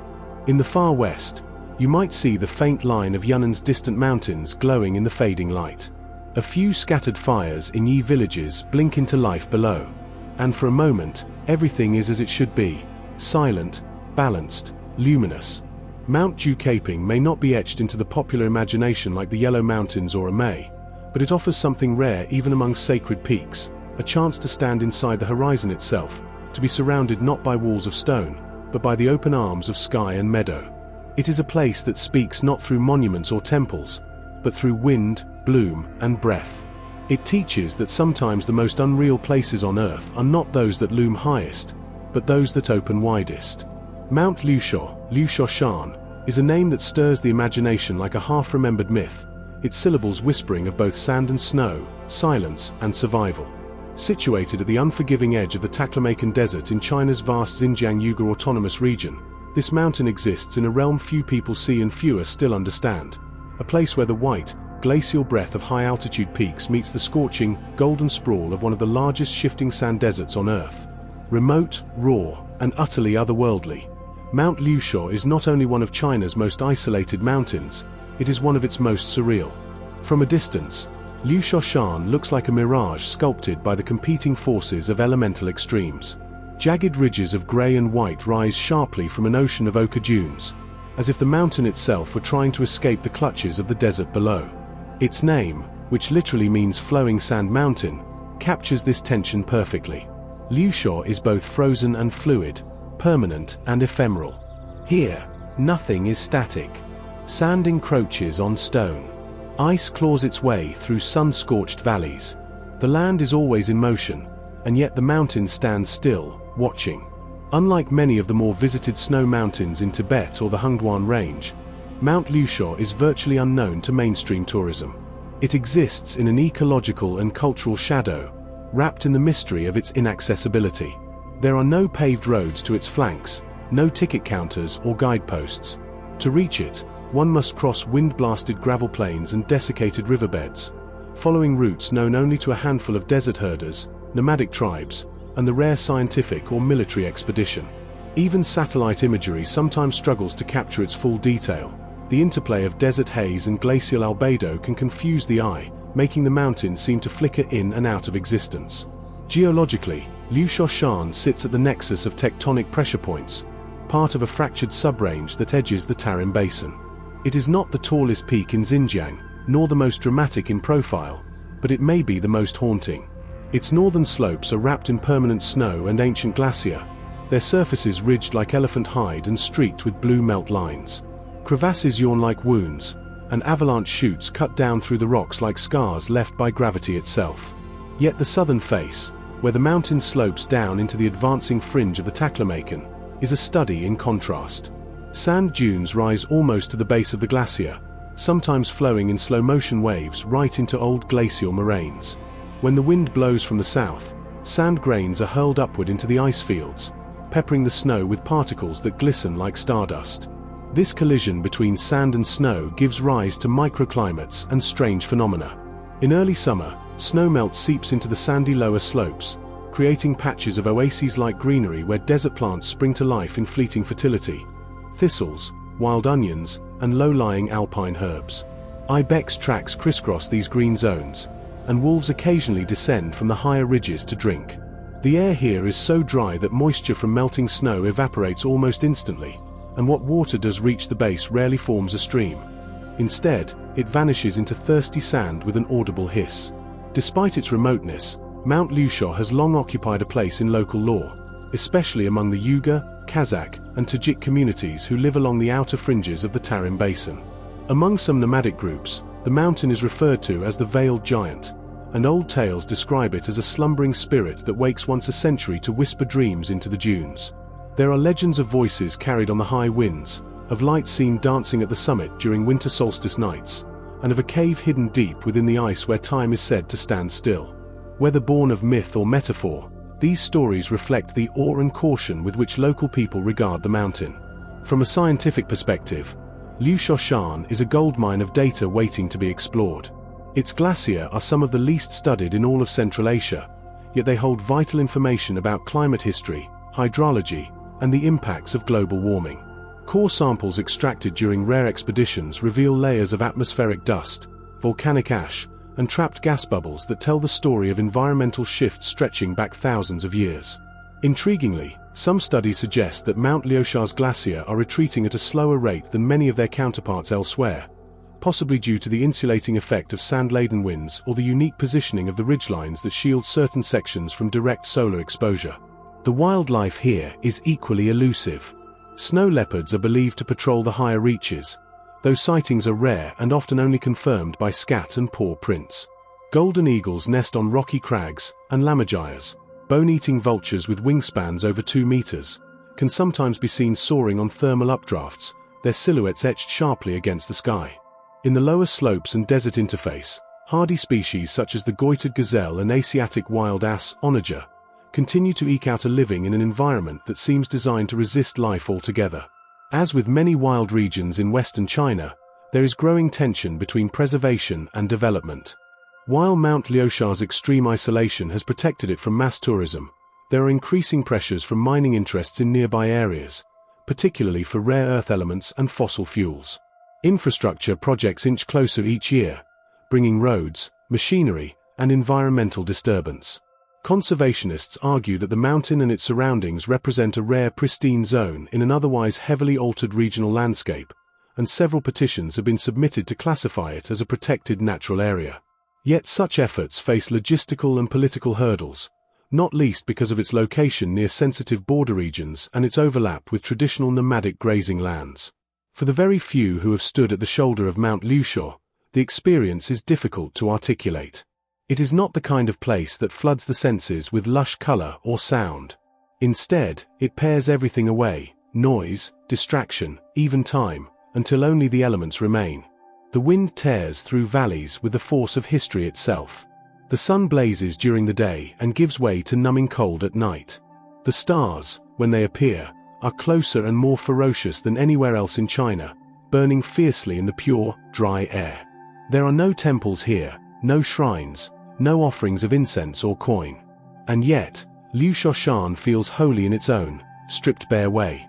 To stand there is to feel the presence of the earth not as a backdrop to human endeavor, but as a living, breathing force, indifferent, enduring, and breathtakingly alive in its silence. You begin to understand why local legends whisper of spirits and sleeping giants, why even seasoned explorers speak of the mountain with a quiet reverence. It is not merely remote, it is removed, from time, from language, from all the things that make the modern world hum. Mount Liusha is an unreal place not because it defies reality, but because it redefines it.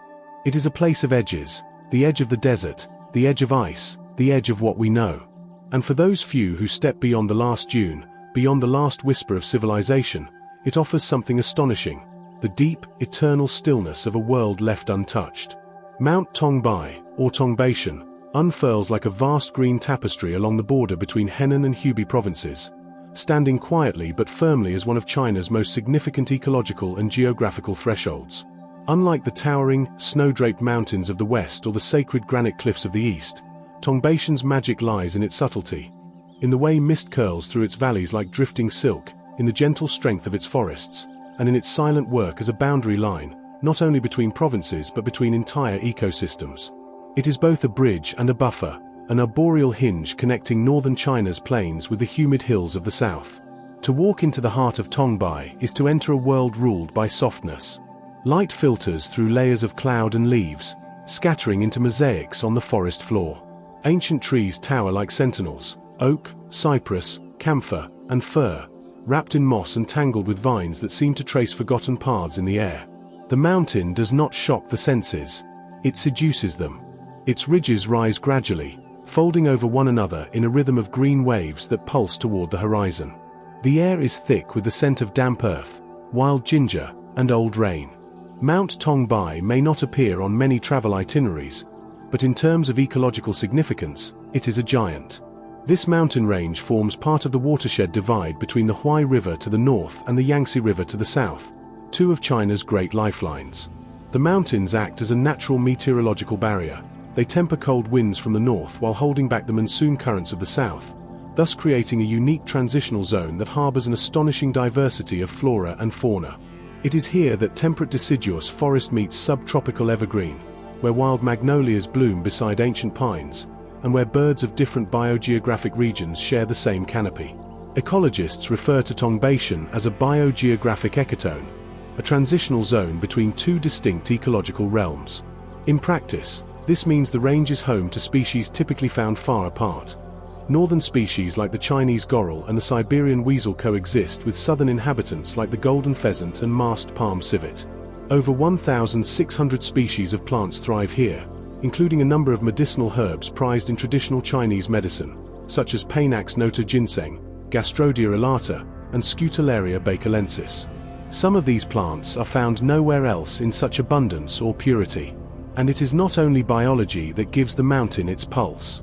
Tongbei has been a cultural and strategic crossroads for millennia. During the Warring States period, it served as a contested boundary between rival kingdoms. Later, during the Tang and Song dynasties, its hidden valleys provided sanctuary for wandering monks, scholars, and revolutionaries alike. In times of peace, it became a place of reflection. In times of turmoil, a refuge. Legends speak of hermits who lived for decades in stone huts beneath the canopy, meditating beside waterfalls and eating only roots and berries. Their presence lingers in local stories and the occasional moss-covered foundation hidden deep in the forest. Indeed, the spirituality of Tongbai is as omnipresent as its fog. Though not as famous as the sacred Five Great Mountains, Tongbei is dotted with humble temples and shrines, many of which remain active today. The most notable of these is the Qingliang Temple, a modest but historically significant monastery nestled near one of the main peaks. Built more than 1,000 years ago, the temple is named after the mountain's cool clarity, a reference to both its air and its spiritual atmosphere. Incense rises from its courtyards like memory, mingling with mist that never quite lifts. Monks here speak little, but move with the rhythm of the mountain itself, slow, deliberate, attentive to the living world around them. In addition to its religious structures, the mountain harbors a network of old stone paths and ancient roads, many dating back to the Han Dynasty, used for centuries by traders and pilgrims moving between the Central Plains and the Riverlands. These routes now form the basis for hiking trails, some of which wind past abandoned watchtowers, over mossy bridges, and through bamboo groves where the only sound is the rustle of wind and the cry of hidden birds. The presence of mist is one of Tongbei's defining characteristics. Often cloaked in dense fog for days at a time, the mountain seems to shift in and out of visibility, as if it exists only partially in the realm of the seen. Locals say that the mist is the breath of the mountain itself, protective, calming, sacred. Photographers and poets are drawn to the way the veils of moisture catch the morning light, turning even the most ordinary tree into a sculpture of shadow and silver. There are mornings when the sun breaks through in shards, revealing whole valleys of dew-laced spiderwebs, shimmering like glass embroidery strung across the underbrush. For all its natural richness, Tongbei has also faced threats. In the mid-20th century, parts of the mountain were logged and cleared, its trees harvested for timber and its medicinal herbs over-collected. But in recent decades, thanks to concerted efforts by provincial governments and environmental NGOs, the mountain has seen a renaissance. Reforestation programs have restored degraded areas, while strict conservation zones now protect the most ecologically sensitive ridgelines. The creation of the Tongbei National Nature Reserve has brought not only preservation but education, with local schools and communities participating in ecological monitoring and forest stewardship. Small eco-tourism efforts have also begun to take root. Slow travel experiences designed not for mass tourism, but for those who seek immersion in the mountain's rhythms. These programs, often led by local villagers or trained guides, include birdwatching tours, medicinal plant walks, and cultural heritage hikes. Rather than large-scale resorts, visitors stay in traditional guest houses, eat locally grown food, and engage directly with the mountain's living culture. The result is a model of travel that honors the land, supports the community, and preserves the very qualities that make Tongbeition unique. In the end, what makes Mount Tongbai so unreal is its quiet constancy. In a world that moves ever faster, that flattens the sublime into the consumable, Tongbeition remains still, an ancient hinge between seasons, stories, and species. It does not demand attention with dramatic heights or spectacle. Instead, it asks only that you slow down, breathe deeply, and walk with care. In doing so, you find yourself not looking at the mountain, but listening to it, the rustle of its leaves, the rhythm of its fog, the steady heartbeat of a place where north and south have never been at odds, only in conversation. To stand in a clearing, surrounded by the breath of the forest and the whisper of trees older than dynasties, is to realize how deeply the mountain watches, remembers, and shelters. It is a place not only of ecological balance, but of emotional and cultural equilibrium. A mountain not just between two provinces, but between two ways of being. Mount Dabarshan's South Ridge, remote, immense, and deeply forested, is one of the least disturbed, most biologically rich corners of the entire Daba mountain range, which itself stretches like a great green arm across central China. This particular segment, tucked into the upper reaches of northern Sichuan, lies at the heart of the so-called Daba Biodiversity Corridor, a conservation zone so ecologically significant that scientists refer to it as one of the last great temperate forest strongholds of East Asia. Few outside of ecological or geological circles have heard its name, and even fewer have set foot within its densest groves. But those who do quickly realize that Mount Dabarshan's South Ridge is not merely a remote mountain, it is a world apart. The Daba Mountains, of which this ridge is a critical southern extension, are ancient beyond comprehension. Formed during complex tectonic uplifts in the Paleozoic and Mesozoic eras, they now act as a monumental green spine dividing the Sichuan Basin from the central Chinese heartlands.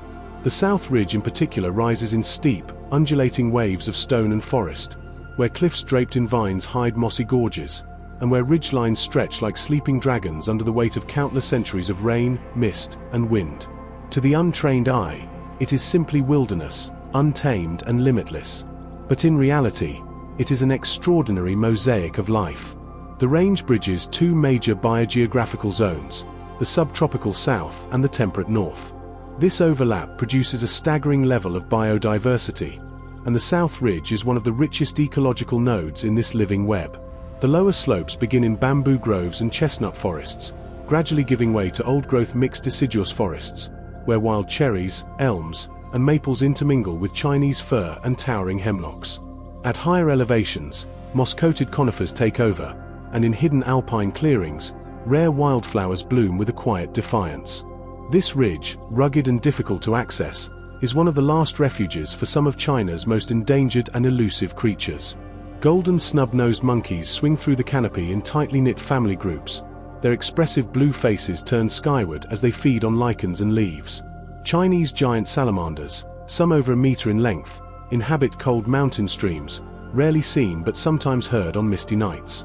The South Ridge has also become a sanctuary for the elusive clouded leopard, whose ghostly movements are occasionally caught by motion-sensing research cameras set up by conservation teams working deep in the wilderness. Bird life here is equally rich. With over 300 species recorded in the region, it's not unusual to hear the melodic song of the Chinese thrush, the high-pitched chatter of laughing thrushes, or the fluttering silhouette of a golden eagle catching thermals above the treetops. Partridges call from thick underbrush, and flocks of bee-eaters, glistening with iridescent greens and blues, swoop through open spaces between trees. In spring, the ridge erupts into color. The pale pink blossoms of wild rhododendrons, the golden outbursts of azaleas, and the deep violet of rare orchids unfurl along every trail and ridge path. Yet for all its vibrancy, Mount Dabarshan's South Ridge remains astonishingly silent in human terms. There are no roads that reach its core. Villages nearby are scattered and small, often consisting of just a few stone homes tucked into high valleys. Most of the human presence is indirect, evidence of old logging routes long reclaimed by the forest, moss-covered boundary stones, and once sacred groves now watched only by the trees themselves. The absence of heavy tourism or development is not accidental. This ridge forms part of a network of strictly protected reserves, nature parks, and conservation corridors established to preserve the Darba Mountains' role as a keystone landscape.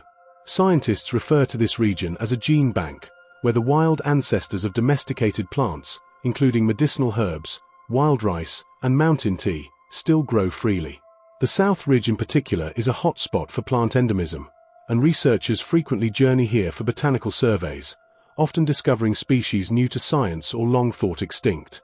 But while scientific interest in the region is strong, it is matched by spiritual and cultural significance, especially among the small ethnic communities that have historically lived in the foothills and outer flanks of the mountain. Some trace their lineage to the ancient Ba people, a semi-mythical tribe known for its deep forest knowledge and animistic traditions. Local folk religion here is intimately tied to the rhythms of the land. Mountain gods are still honored with incense offerings. Old oaks are wrapped with red ribbons in thanks for a successful hunt or harvest, and certain springs, considered sacred, are visited only in silence. These traditions are woven into oral histories passed down over generations. Elders tell stories of a dragon that sleeps beneath the South Ridge, whose dreams shape the weather and the flowering of trees. They speak of birds that carry messages from lost ancestors, and of a hidden grove where time moves differently, where those who enter may emerge days or weeks later with no memory of what they saw. Such stories, while dismissed by outsiders as folklore, carry within them a reverence for the land that echoes deep ecological truths, that the mountain is alive, conscious in its own way, and that to disturb its rhythms is to risk imbalance. And this reverence is not misplaced. The South Ridge is not immune to threats. Climate change has begun to alter seasonal patterns. Blooming times are shifting, animal migrations are changing, and increased heat waves have caused diebacks in some sensitive forest zones. Logging, though largely outlawed, continues illegally in some border areas, and pressure from nearby mining operations poses a constant threat to the integrity of the forest's edge. Yet, because of its isolation, the South Ridge has remained a bastion of relative stability. Conservationists and ecologists continue to push for greater awareness and international recognition of the Darba Biodiversity Corridor, citing the South Ridge as a living archive of pre-industrial Chinese ecosystems. Its preservation, they argue, is not just important for China, but for global biodiversity as a whole. Efforts are underway to expand research stations, strengthen ranger patrols, and provide sustainable livelihoods for nearby communities that depend on the mountain without harming it. Visiting the South Ridge is not easy. There are no tour buses, no marked trails, no guest houses perched on scenic lookouts. Entry into the core zones requires permits, experienced guides, and often days of trekking. But for those who make the journey, the experience is profound. You move through a world that breathes on a different scale, slow, vast, attentive. The air is thick with the scent of pine needles and damp rock. Every step carries the possibility of a discovery, a flash of blue fur in the canopy, the sudden quiet of a bird watching you from the shadows, the revelation of an orchid blooming in the dark heart of the forest. And above all, the silence, deep, layered, broken only by the wind in the branches and the soft call of some distant creature you cannot name. Standing atop one of the ridge's many outcrops, you feel the weight of the forest beneath you and the sky above. In every direction, green waves roll outward, unbroken, undisturbed. You realize, perhaps for the first time, what it means to witness wilderness, to be a guest, not a conqueror, in a world that has survived without us. Mount Darbashan's South Ridge is not just a mountain. It is a refuge, a testament, a memory that breathes. And as the sun sets behind its mossy ridges, turning the canopy to molten gold, it reminds you that some of the most unreal places on Earth are the ones where reality has never been rewritten, only protected, preserved, and quietly alive.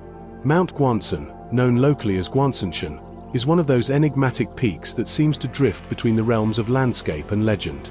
Rising in the rugged terrain of western Shaanxi province, this mountain is not defined by sheer height or remote wilderness but by atmosphere, by the ethereal beauty of its ever-shifting sea of clouds, its forests of twisted, centuries-old trees, and its quiet treasure trove of forgotten cultural relics.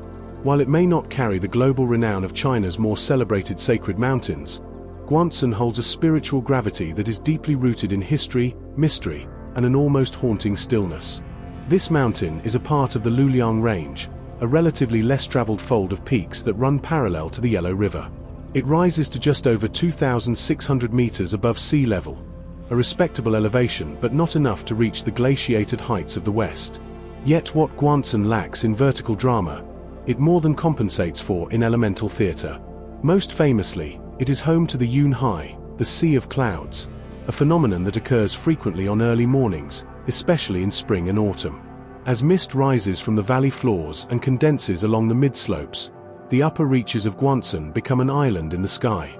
Peaks poke through like stone boats, forests are swallowed in white silence, and the world below seems to vanish.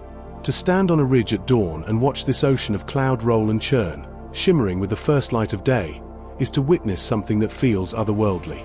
The effect is hypnotic, almost disorienting. Trees emerge slowly, as if exhaling from dreams. The sun catches on dew-laced needles.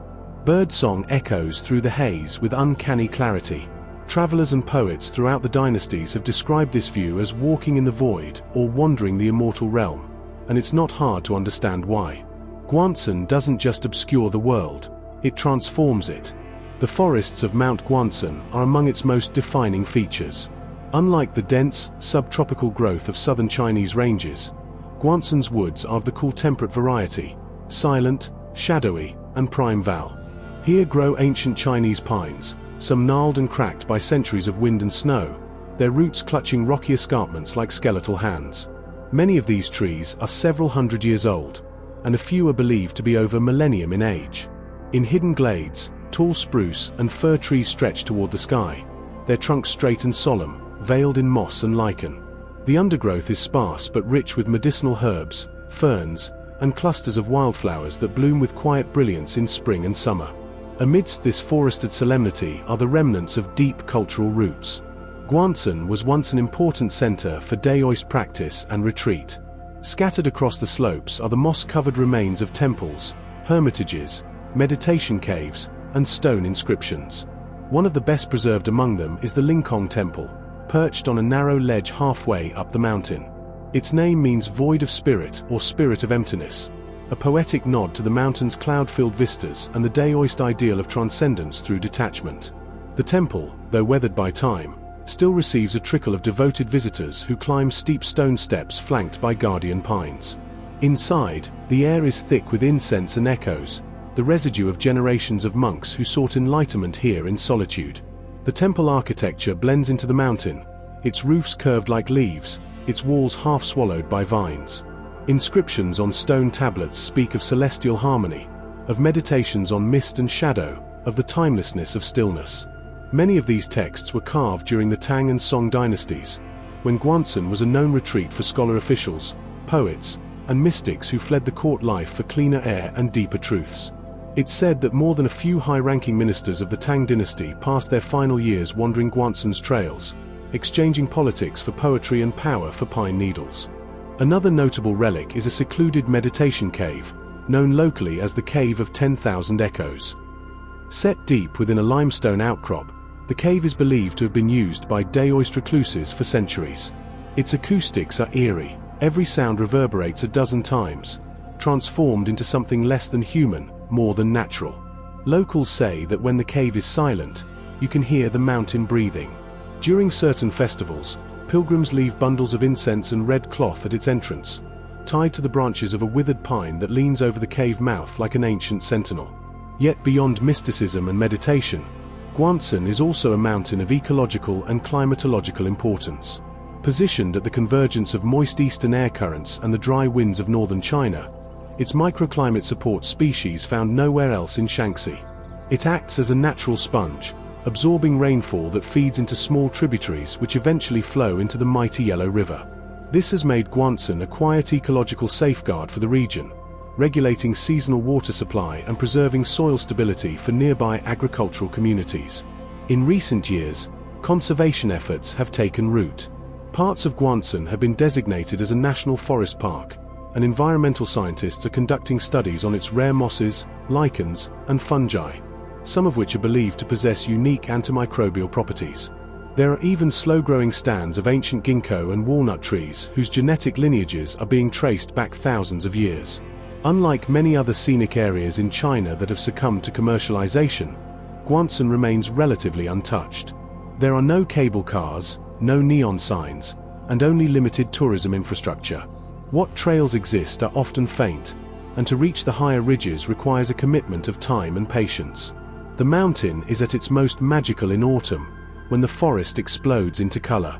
Shades of crimson, gold, and russet cascade down the slopes in waves, set aflame by the soft amber light of late-day sun. The clouds during this season hang lower, clinging to the trees like silk scarves, and the silence deepens to a kind of reverent hush. Even the birds seem to sing more softly, their melodies slowed by the weight of approaching winter. And yet, winter itself is another chapter in Guangsan's unreal story. Snow falls thickly here, blanketing the forest and relics in a surreal stillness. The sea of clouds becomes a blanket of white above and below, making the peaks feel as if they float in an eternal twilight. This is when the mountain withdraws into itself, when the trails vanish beneath drifts and time slows to a glacial crawl. In these frozen months, the forest breathes more slowly, but more deeply. And if you listen, truly listen, you can hear the creak of ancient trees under the weight of snow, like the groaning of some slumbering deity. Guangsan is not a place that demands attention. It waits.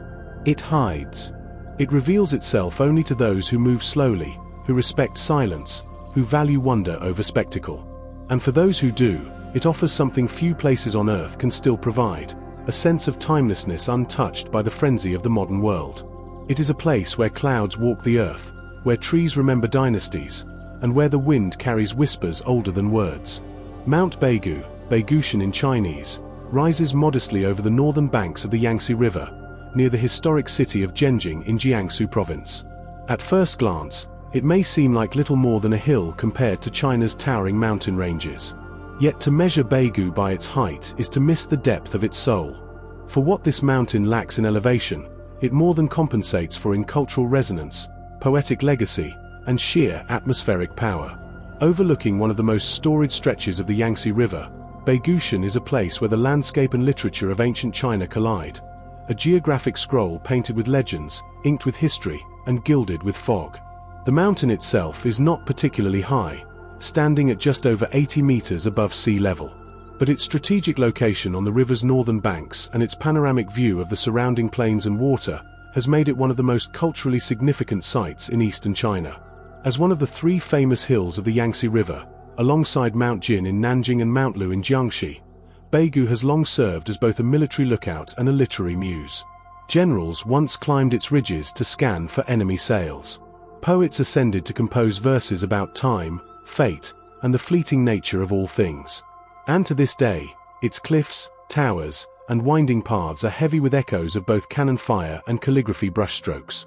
The name Beigu itself is poetic, meaning North Jiu Hill, with Jiu referring to a legendary ancient state said to have existed during the spring and autumn period. According to tradition, the mountain served as a natural watchpoint for defending against southern naval incursions during the chaotic years of the Three Kingdoms era. The site where the famous General Gan Ning of Eastern was said to have stationed a fleet still draws curious visitors, and the mountain's sheer drops into the Yangtze below gave defenders the advantage of height in ancient battles. Inscriptions carved into the rock face by commanders and scholars from centuries past speak of loyalty, loss, and longing for peace. Yet for all its military history, Beigushan is perhaps most cherished as a sacred space for Chinese poetry. The legendary Tang dynasty poet Li Bai, arguably China's most beloved literary figure, once stood atop this very mountain, his eyes scanning the mighty Yangtze as it churned with mist and meaning. Here, he composed some of his most iconic lines, describing the vastness of the river and the smallness of man, the ceaseless flow of water as a metaphor for time itself. It was also from this site that Du Mu, the poet of the late Tang, reflected upon history's tragic heroes, writing melancholic verses that remain etched in collective memory. And it is not only through poetry that Beigushan lives. It is a living museum of architectural heritage. Among its most revered structures is the Gansu Temple, or Sweet Dew Temple, perched near the summit and wrapped in a haze of incense and moss. Originally built during the Southern Dynasty's period and rebuilt numerous times since, this temple has witnessed over 1,000 years of Chinese history.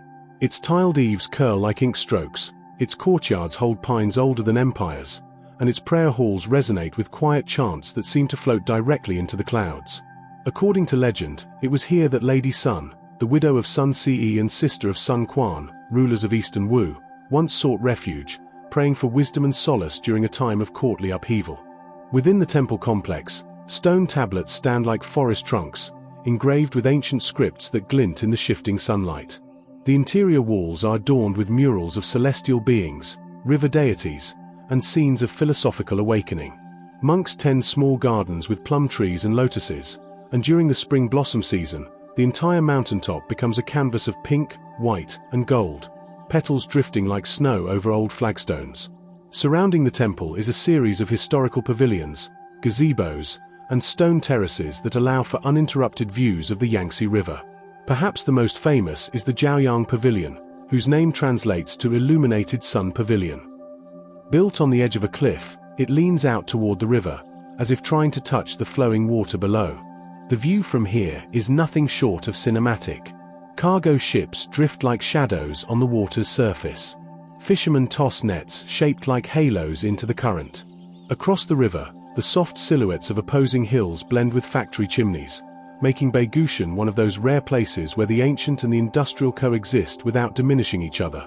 Fog is another character in the mountain's mythos. Almost daily, especially in spring and late autumn, a heavy river mist rolls in from the water and clings to the mountain's stone surfaces. It crawls up temple walls and drapes cypress branches in gossamer, making everything look soft and surreal. This natural cloak, both obscuring and revealing, has long inspired metaphors about clarity and illusion, about truth hidden beneath layers of perception. Pilgrims still speak of sudden insights gained when the fog parts, revealing a distant ship, a sudden sunbeam, or an unexpectedly clear view of the path ahead. And while Beigu is deeply rooted in the past, its modern life is no less rich. Pilgrims, poets, painters, historians, and casual wanderers alike find their way here. Local festivals still honor the poets and generals who once walked its ridges. Traditional music performances, shadow puppet shows, and tea ceremonies are held in the courtyards of the Gansu temple during cultural holidays. School children visit on class trips, reciting lines from the Tang poets while facing the river, learning not just about literature, but about the emotional geography of their own country. There is a particular stillness that settles over Baigushan in the evenings. As the sun sets, the last rays of light slip across the Yangtze like molten gold. The temple bells ring slowly, their sound floating down through the gathering mist, echoing off water and stone. The mountain becomes quiet, not empty, but full of everything that once was, and everything that still is. The poetry, the battles, the prayers, the fading footsteps, they don't vanish. They remain suspended in the twilight, like the fog that hovers above the river. Mount Beigu is not grand in scale, but it is vast in memory. It stands not to dominate the horizon, but to enrich it.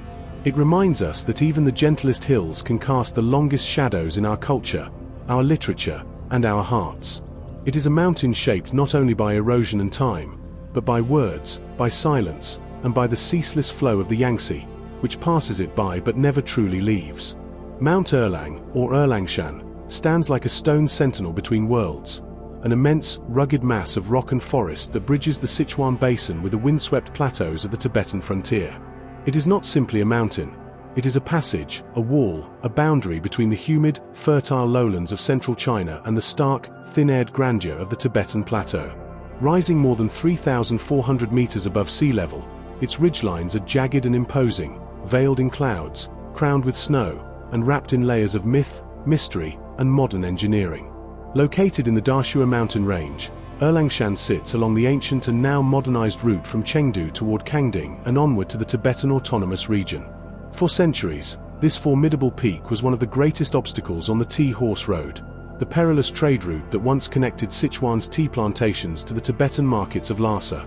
Traders, monks, and soldiers once struggled over its treacherous passes, exposed to landslides, blizzards, and bandits. Many died on the slopes. Others reached the top and offered prayers at shrines to mountain spirits and protectors, believing that Erlangshan was alive, aware, and at times, merciless. The name Erlang has mythological roots. According to local lore, the mountain is named after Erlangshan, the divine warrior with a third eye in the center of his forehead, who once subdued floods and demons across China's wild landscapes. In this legend, Erlang split the mountain with a single blow of his axe, allowing pilgrims and merchants to pass between the lands of the Han and the Tibetan peoples. Whether as metaphor or faith, this story foreshadowed what would eventually happen in the modern age. Today, Erlang is famously pierced by a remarkable feat of engineering, a series of deep road tunnels that allow vehicular passage through what was once one of the most dangerous overland routes in Asia.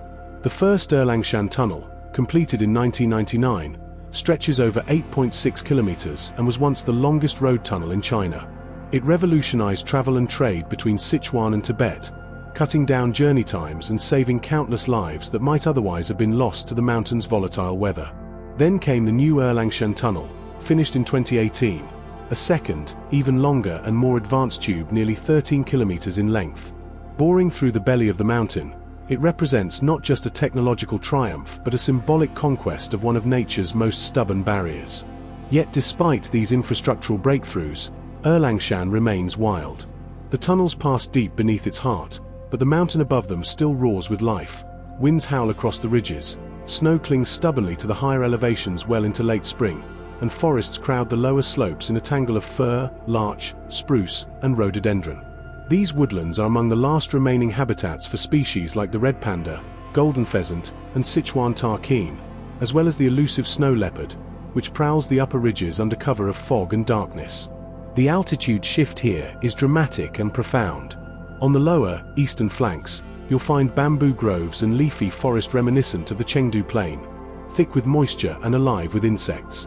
But as you ascend, everything sharpens, air thins, vegetation changes, and a cooler, more austere palette takes over.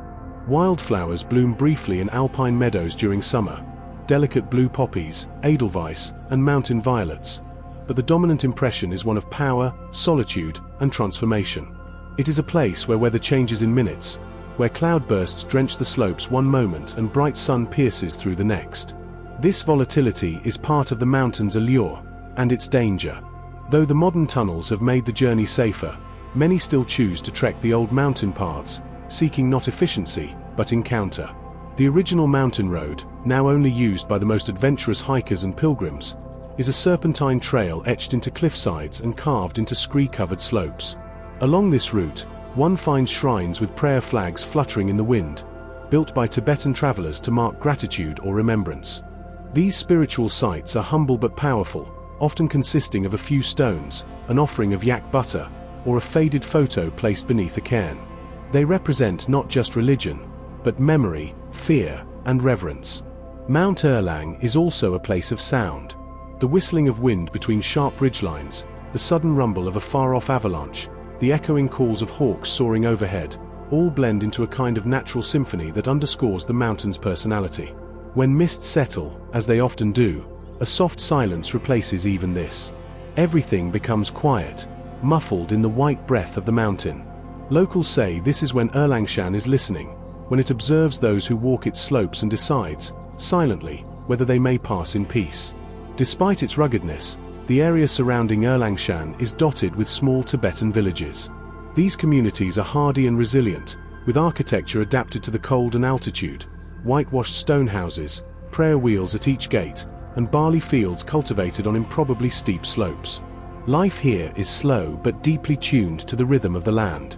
Villagers speak of the tunnels with a mix of admiration and wariness, grateful for the access they provide, but cautious about what easier travel might bring. Tourism, still limited, is growing, and with it the risk of overdevelopment, habitat loss, and cultural erosion. Conservationists have begun to push for expanded protection around the mountain, especially in light of its crucial ecological role. Erlang serves as a transition zone between the Sichuan Basin and the Tibetan Plateau, an ecological bridge that supports species adapted to both environments. It is also a critical water catchment area, feeding tributaries of the Dardu and Minute rivers. Protecting its forests and headwaters is essential not only for biodiversity but for the millions downstream who rely on these water sources for drinking, farming, and industry. But in truth, Mount Erlang's most enduring impact may not lie in its tunnels, forests, or ridges, but in the way it frames the journey itself. It is a mountain of passage, not just physical but existential. Travelers ascending from the lush warmth of Chengdu into the cool, rarefied air of the Tibetan edge often speak of a shift not only in geography but in feeling. The moment they emerge from the tunnel, they are in a different world, one with thinner air, broader horizons, and a heightened sense of clarity. The landscape opens, the clouds part, and suddenly, the world seems older, larger, and more sacred. There's a sign at the western exit of the new Luohanshan tunnel that reads, "Welcome to the Tibetan Plateau." It's just a few words, easily overlooked. But for those who have just passed through 12 kilometers of stone and shadow, those words feel monumental. Behind them is Sichuan's past, rice fields, tea terraces, and bamboo groves. Ahead lies Tibet, wind, space, and sky.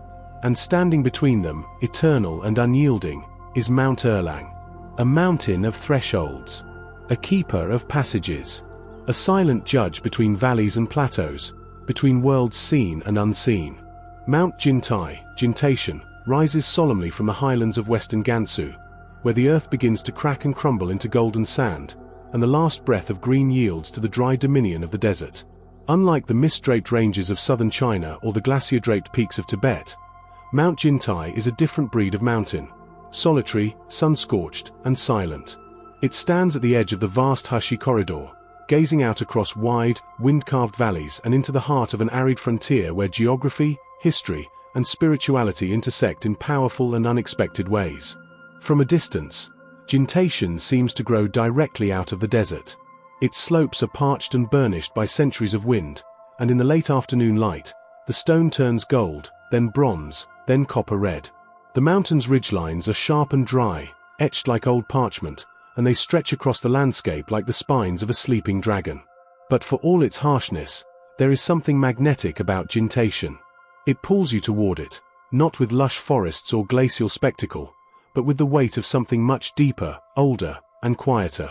Standing atop Jiucaiping, you feel not only the elevation of altitude but of narrative.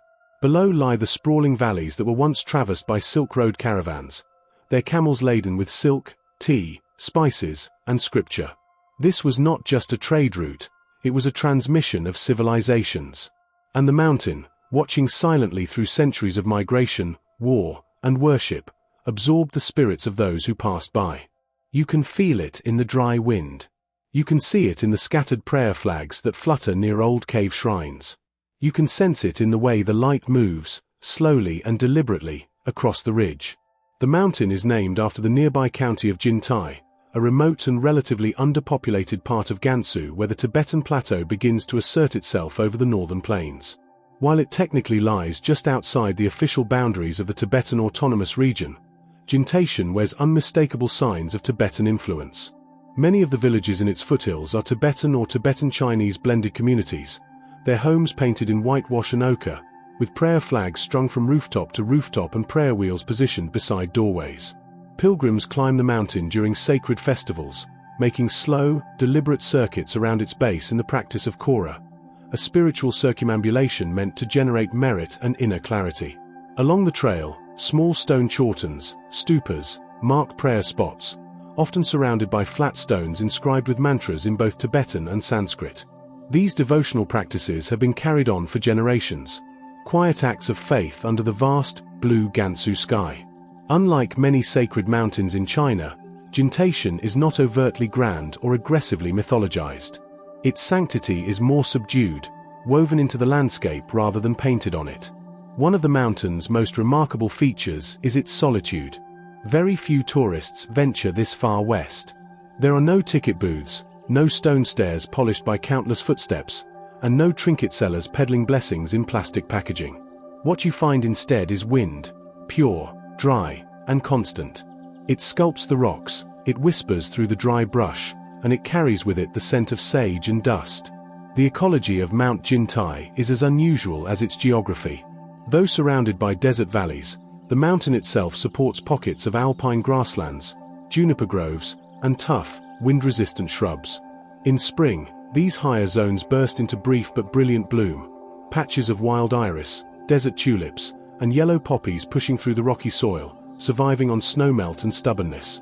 Small herds of Tibetan gazelles can sometimes be seen darting across the upper slopes, their pale coats blending with the sun-bleached stone. Eagles and vultures soar overhead, their shadows skating across the ground in wide, silent arcs. In the crags of the eastern face, there are hidden cave temples, many of them now forgotten, carved into the mountainside by monks who once used Jiucaiping as a place of retreat and meditation. Most are inaccessible without scrambling over unstable rock, but some can still be reached by those with patience and reverence. Inside, you might find faint remnants of wall paintings, lotus motifs, dancing dakinis, or depictions of bodhisattvas seated in celestial repose. These murals, faded by time and sandstorms, are fragile relics of the cultural syncretism that once flourished along the Silk Road, where Buddhism, Taoism, and local animistic traditions merged into unique spiritual expressions. Perhaps the most striking thing about Mount Jintai is the way it makes you aware of scale, not just physical scale, but temporal scale. Standing among its wind-scoured rocks, you sense how brief human history really is compared to the slow erosion of stone, the eternal drift of sand, the unblinking sky. And yet, in this vastness, there is intimacy. You might find a child's handmade prayer flag tied to a juniper branch. You might come across the ashes of a burnt incense offering, still fragrant in the dry wind. You might see a small pile of stones left by a traveler who, like you, was drawn here for reasons they couldn't fully explain. At dawn, the mountain is painted in cold tones, blue, grey, lavender, while the valleys below begin to shimmer gold as the sun creeps over the horizon. The desert becomes a golden ocean, rippling with morning light. By midday, the heat settles in. The wind stiffens, the sky sharpens, and the land becomes a mirage of shimmering outlines and bleached textures. But it's at sunset that Mount Jintai truly reveals its surreal beauty. The rocks ignite with color, amber, rust, crimson, until they seem to glow from within. The prayer flags catch the last light and blaze like tiny flames against the gathering dark. At night, the sky above Mount Jintai is among the clearest in all of China. The dry air and minimal light pollution turn the heavens into a tapestry of stars so bright they seem close enough to touch. You can see the Milky Way stretching from one end of the valley to the other. Shooting stars streak across the sky in absolute silence. Many local villagers still tell stories around fires during these nights, legends of the mountain as a sleeping deity, of travelers who vanished into clouds of gold, of monks who never came back down from their meditation caves because they had found something purer than this world could offer. And in the morning, when the stars vanish and the first hawk circles overhead, the mountain remains as it has always been, quiet, watching, enduring. A keeper of sand and memory. A sentinel of two worlds, where the Tibetan spirit meets the Chinese frontier, where desert meets sky, and where time itself seems to slow in respect. Mount Jintai is not an easy mountain to know. It reveals itself slowly, without flourish. It demands attention, humility, and patience. But for those who linger, who walk its paths, breathe its wind, sit in silence among its stones, it offers something that few places on earth can still provide, a still point in a turning world. Mount Dushiku, or Dushikushan, rises from the rugged highlands of northern Hebei like a granite blade carving through time, wind, and war. While it lacks the snow-capped majesty of China's western peaks or the subtropical lushness of its southern mountains, it holds a power of a different kind, a kind forged in stone, silence, and centuries of ceaseless watchfulness. This is not a mountain that hums with untouched wilderness or echoes with poetic mysticism. This is a mountain of soldiers, sentries, and shifting frontiers. A wind-whipped crag that once bore witness to the might and fragility of empires. Dushiku is not simply a geographic feature, it is a gateway. Literally translated, Dushiku means city crossing pass, a name that speaks directly to its role as one of the crucial northern passes through which the Great Wall of China threads its way across the terrain. It is here, on the rocky spines and ridges of this wind-beaten highland, that the wall rises in jagged silhouettes, fragments of stone and brick snaking along mountaintops, vanishing into the horizon like the spine of some ancient beast. Among the many traverses of the wall, Dushiku is one of the most atmospheric, one of the most hauntingly intact, and one of the least altered by modern tourism. The setting itself is severe. The landscape is marked by windswept plateaus, steep gorges, and ridges worn thin by centuries of rain and frost. The vegetation is sparse, mostly hardy grasses, scattered junipers, and scraggly pine trees that bend but do not break under the weight of the northern winds. In winter, the mountain is a study in grayscale, black stone, white snow, and skies the color of unfinished steel. In summer, It comes alive with the flicker of dry grasses and the brief bloom of wild thistle. Yet even then it maintains a certain somberness, a memory of vigilance embedded deep in its rock. The remains of the Great Wall that cross Mount Dushaku are among the best preserved Ming Dynasty sections still standing. Constructed in the 16th century during a time of deepening threats from nomadic incursions across the northern steppes, these fortifications were built not only with bricks and labor but with sheer, stubborn intention. The wall here is not the reconstructed, postcard-perfect edifice seen at places like Badaling. It is raw, crumbling in parts, fortified in others, weathered by centuries of snow, wind, and silence. And yet, it endures. Watchtowers rise at regular intervals along the ridge like silent witnesses to the past. Each was once manned by soldiers who scanned the horizon for the glint of enemy armor or the dust plumes of approaching cavalry. These towers, square and stoic, are constructed of grey brick and stone, their interiors blackened by fire and time. Climb inside and the scent of old earth fills your lungs. Look out from a narrow arrow slit and you see exactly what a 16th century sentry saw: miles of open terrain, rolling hills, and nothing but distance between you and the unknown. The Dushaku Pass itself, an ancient mountain corridor carved by centuries of travelers, merchants, soldiers, and refugees, runs like a scar through the ridgeline. It was one of the key entryways from the Mongolian plateau into the agricultural heartlands of northern China. In times of peace, it channeled trade, culture, and migration. In times of war, it funneled fire and fear. The remnants of the Dushaku fortress still cling to the mountainside, a skeletal memory of China's military resolve. Once a bustling garrison town with barracks, stables, armories, and signal towers, it is now reduced to fragments, walls sunken into the earth, doors long since crumbled, stone foundations buried beneath tufts of hardy grass. And yet, the ghosts remain. Villagers in the foothills still tell stories of warrior spirits who march across the ridge under the cover of fog, or of the sudden echo of footsteps where no man walks. Many locals believe Mount Dushaku is inhabited by Hun, the wandering spirits of soldiers who died in defense of the wall, their bones now lost to frost and moss. It is not uncommon for shepherds or hikers to stumble upon weathered stone altars, improvised offerings left by modern travelers who feel, in some wordless way, that this is not a place to pass through casually. Today, Mount Dushaku is remarkably untouched by the commercialization that has gripped other segments of the wall. There are no entrance gates, no souvenir stalls, no plastic armor for rent. The only sounds are the wind, the occasional bleat of mountain goats, and the crunch of boots on gravel. It is a place for those who seek authenticity, solitude, and the full, unvarnished gravity of history. For trekkers and photographers, it is a dream: lines of stone cutting across an unbroken skyline, ruins silhouetted against stormy clouds, light and shadow dancing along the wall at sunrise and dusk. To walk along the ridgeline of Mount Dushaku is to step into a living painting. The path underfoot is worn and uneven, made of slabs of mountain rock and the crushed remains of Ming-era bricks.